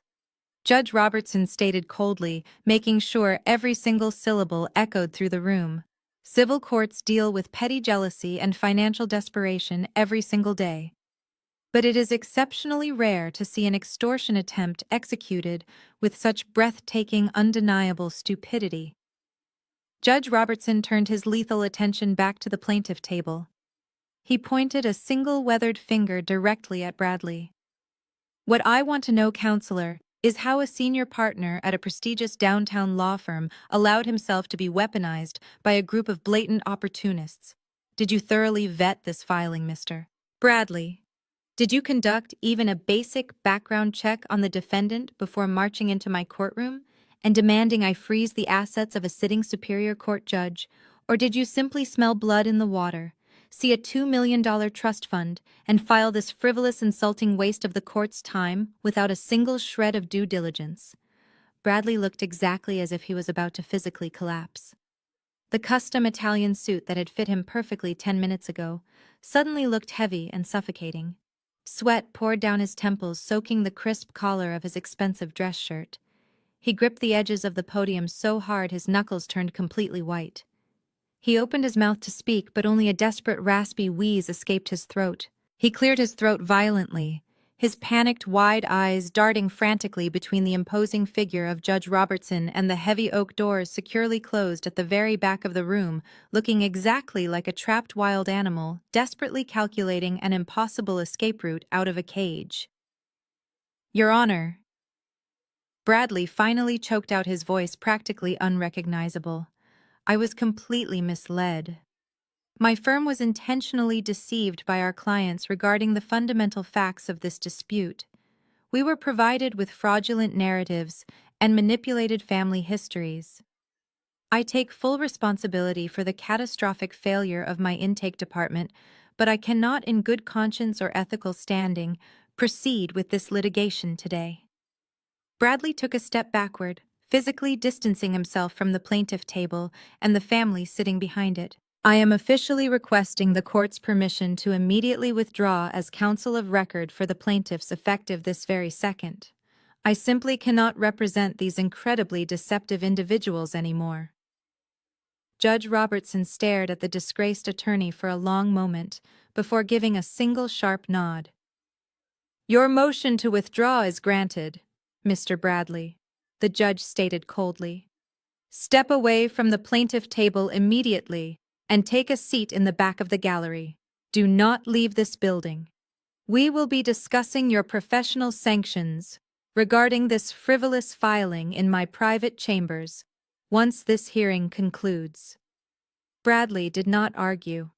He grabbed his briefcase and sprinted toward the back row, leaving my family completely exposed and undefended in the center of the room. The absolute silence that followed was heavy with impending doom.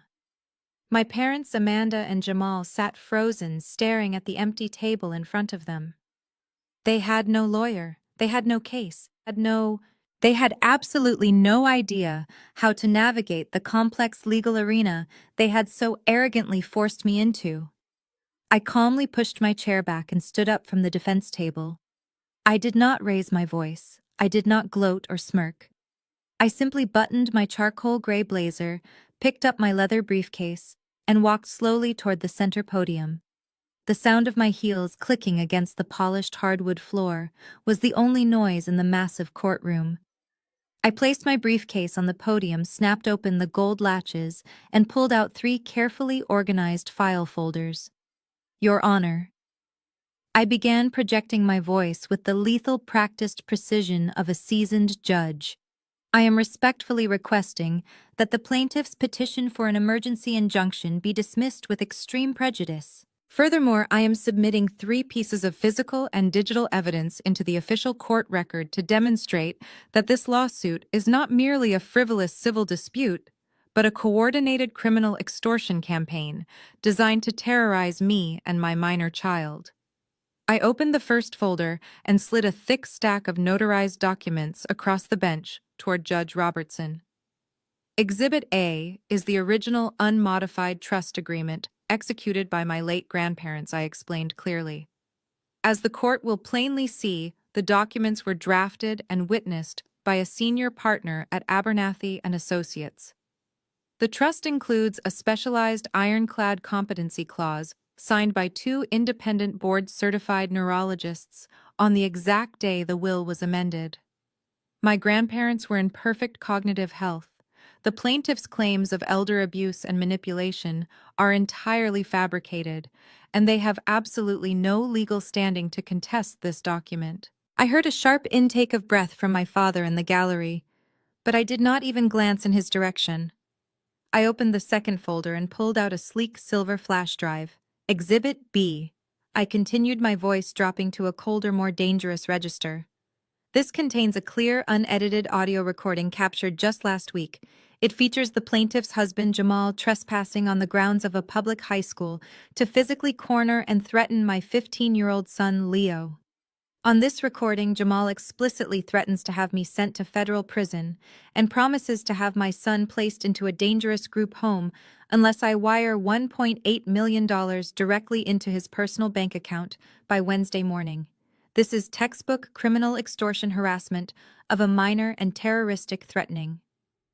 Jamal slumped down into the wooden bench behind me, his fake Rolex catching the light as he buried his sweating face in his shaking hands. Amanda sat entirely paralyzed next to him, her eyes wide with unadulterated horror as she finally realized her husband was going to jail.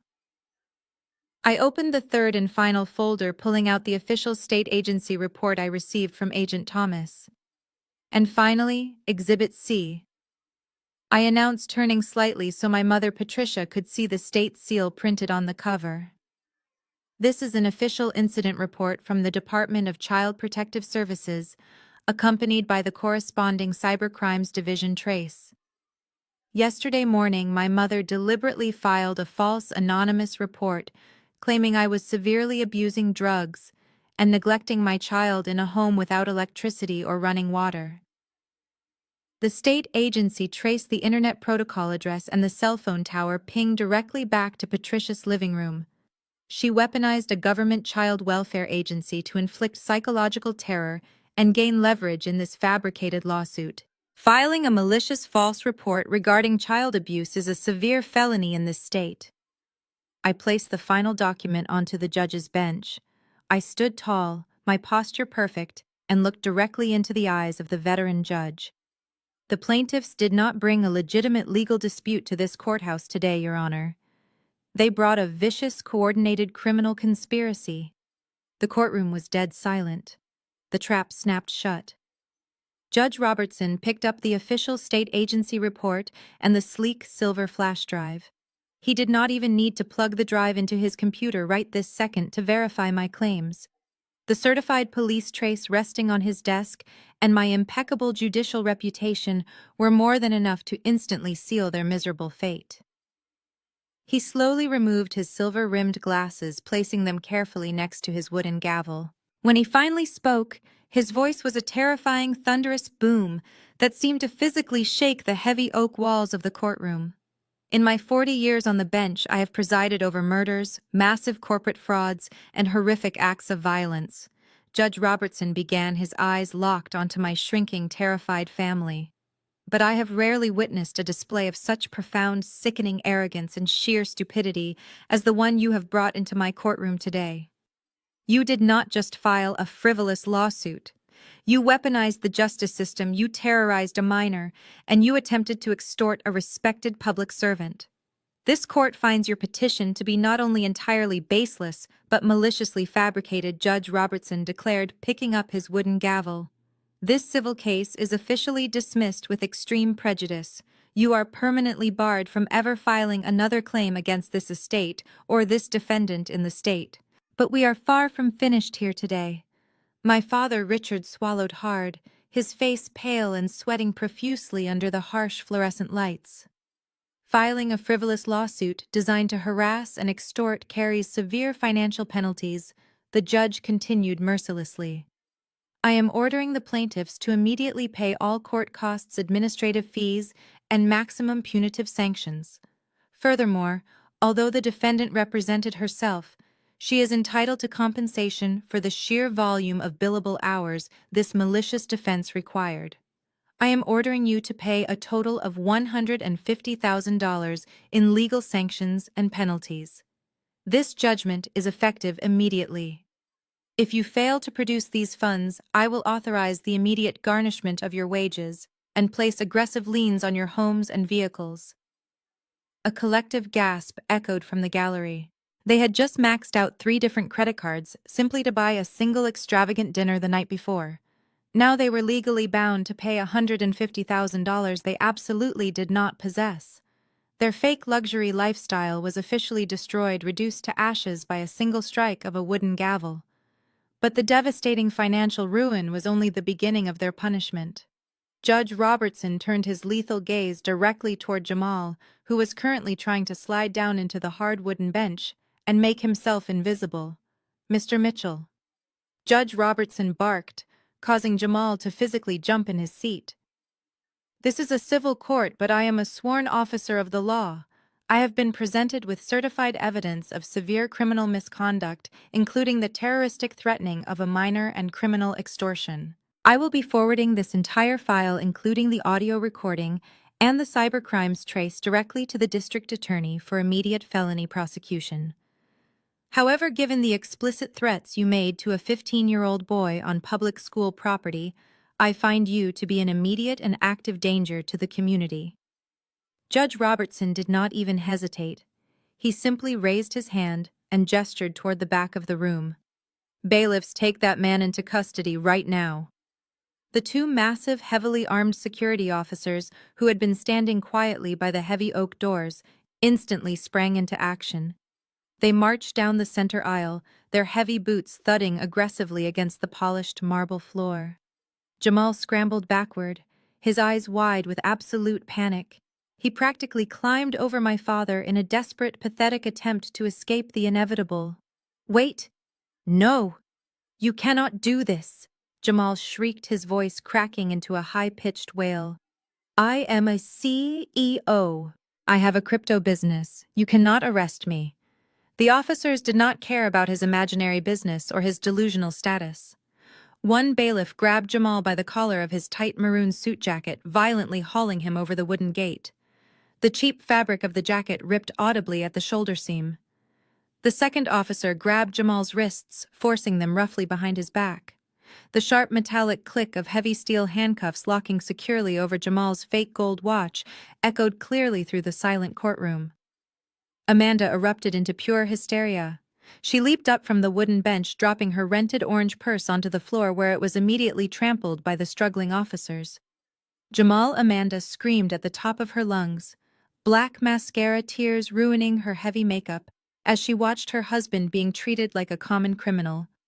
"Let him go right now. He did not do anything wrong.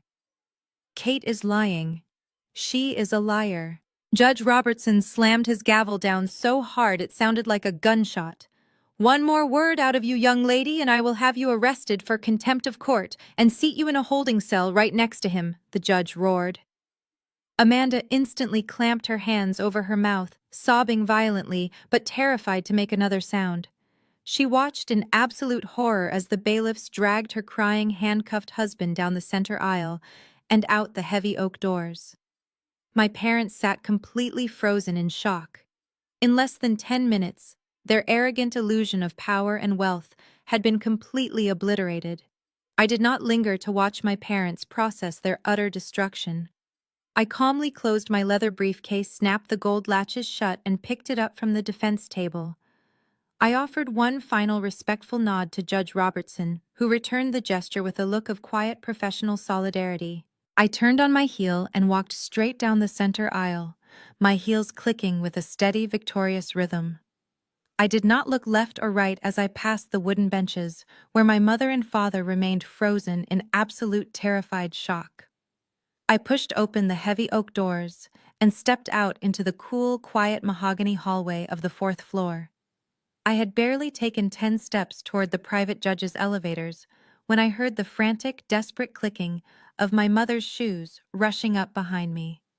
"Kate, please wait," Patricia called out, her voice entirely stripped of its usual toxic arrogance. It was a raw, pathetic sound. I stopped and turned slowly. Patricia practically stumbled toward me, with Richard trailing a few paces behind her, looking like a completely broken man. The cruel, mocking woman who had just laughed at the thought of me living in a cardboard box was completely gone. In her place stood a terrified, aging woman who had just realized she was facing $150,000 in legal sanctions and absolute social ruin. Real desperate tears were finally streaming down her heavily powdered cheeks, ruining her expensive makeup. "Kate, please, you cannot let him do this to us," Patricia begged, reaching out a trembling hand as if to touch my arm. "We are bankrupt. We will lose the house. We will lose everything. You have to tell the judge to drop the financial penalties. Jamal was just being stupid, but we are still family. We are still your parents. We can fix this." I looked down at her outstretched hand and felt absolutely nothing. No anger, no pity, and certainly no obligation. I did not step back, but my glare was so intensely cold that she slowly pulled her hand away, shrinking back into her own miserable defeat. "We are not family, Patricia," I stated, my voice echoing with lethal, unwavering finality in the empty corridor. "You lost your daughter 15 years ago when you threw a terrified 17-year-old girl out into the freezing snow. You watched me drive away with nothing but a trash bag full of clothes, and you never looked back to see if I survived. The helpless girl you discarded died in that freezing car a long, long time ago. I am Judge Catherine Bennett, And you will never speak to my son or me ever again. If you ever come near my home, my courtroom, or my child, I will not just sue you. I will legally bury you. I turned my back on them for the absolute last time. I did not listen to Patricia breaking down into loud, hysterical sobs behind me. I did not care that Richard was desperately trying to hush her while completely panicking about their impending financial doom. I walked straight to the secure VIP elevator, swiped my judicial badge, and descended into the private underground parking garage. When I reached my dark gray luxury SUV, I unlocked the heavy doors and tossed my briefcase onto the passenger seat. I stood there for a moment in the quiet, climate-controlled garage and took a massive, deep breath. The air had never felt so incredibly clean. The heavy, suffocating chain that my toxic relatives had wrapped around my neck for my entire life was finally shattered into dust. I realized right then that true family is never determined by shared blood or a genetic lottery. True family is built entirely on mutual respect, unwavering support, and unconditional love. I had built my real family with Leo, and no one was ever going to threaten our peace again. I climbed into the plush leather driver's seat, started the quiet engine, and looked directly into the rearview mirror. I am talking directly to you now. If you are currently sitting in the dark, feeling trapped by toxic family members who constantly diminish your worth and demand your submission, I need you to listen to me very closely. You do not owe anyone your sanity just because you share their last name. You have the absolute power to walk away, rebuild your life, and become so undeniably successful that your very existence becomes their greatest punishment. Let them laugh at your struggles now because they will absolutely choke on your success later. Stand up, set your iron boundaries, and never apologize for protecting your own peace. If my story gave you the strength to finally cut off the toxic weight holding you down, hit that like button right now. Subscribe to the channel to join a community of survivors who refuse to be victims. Stay strong, keep building your empire in silence, and I will see you all in the next video.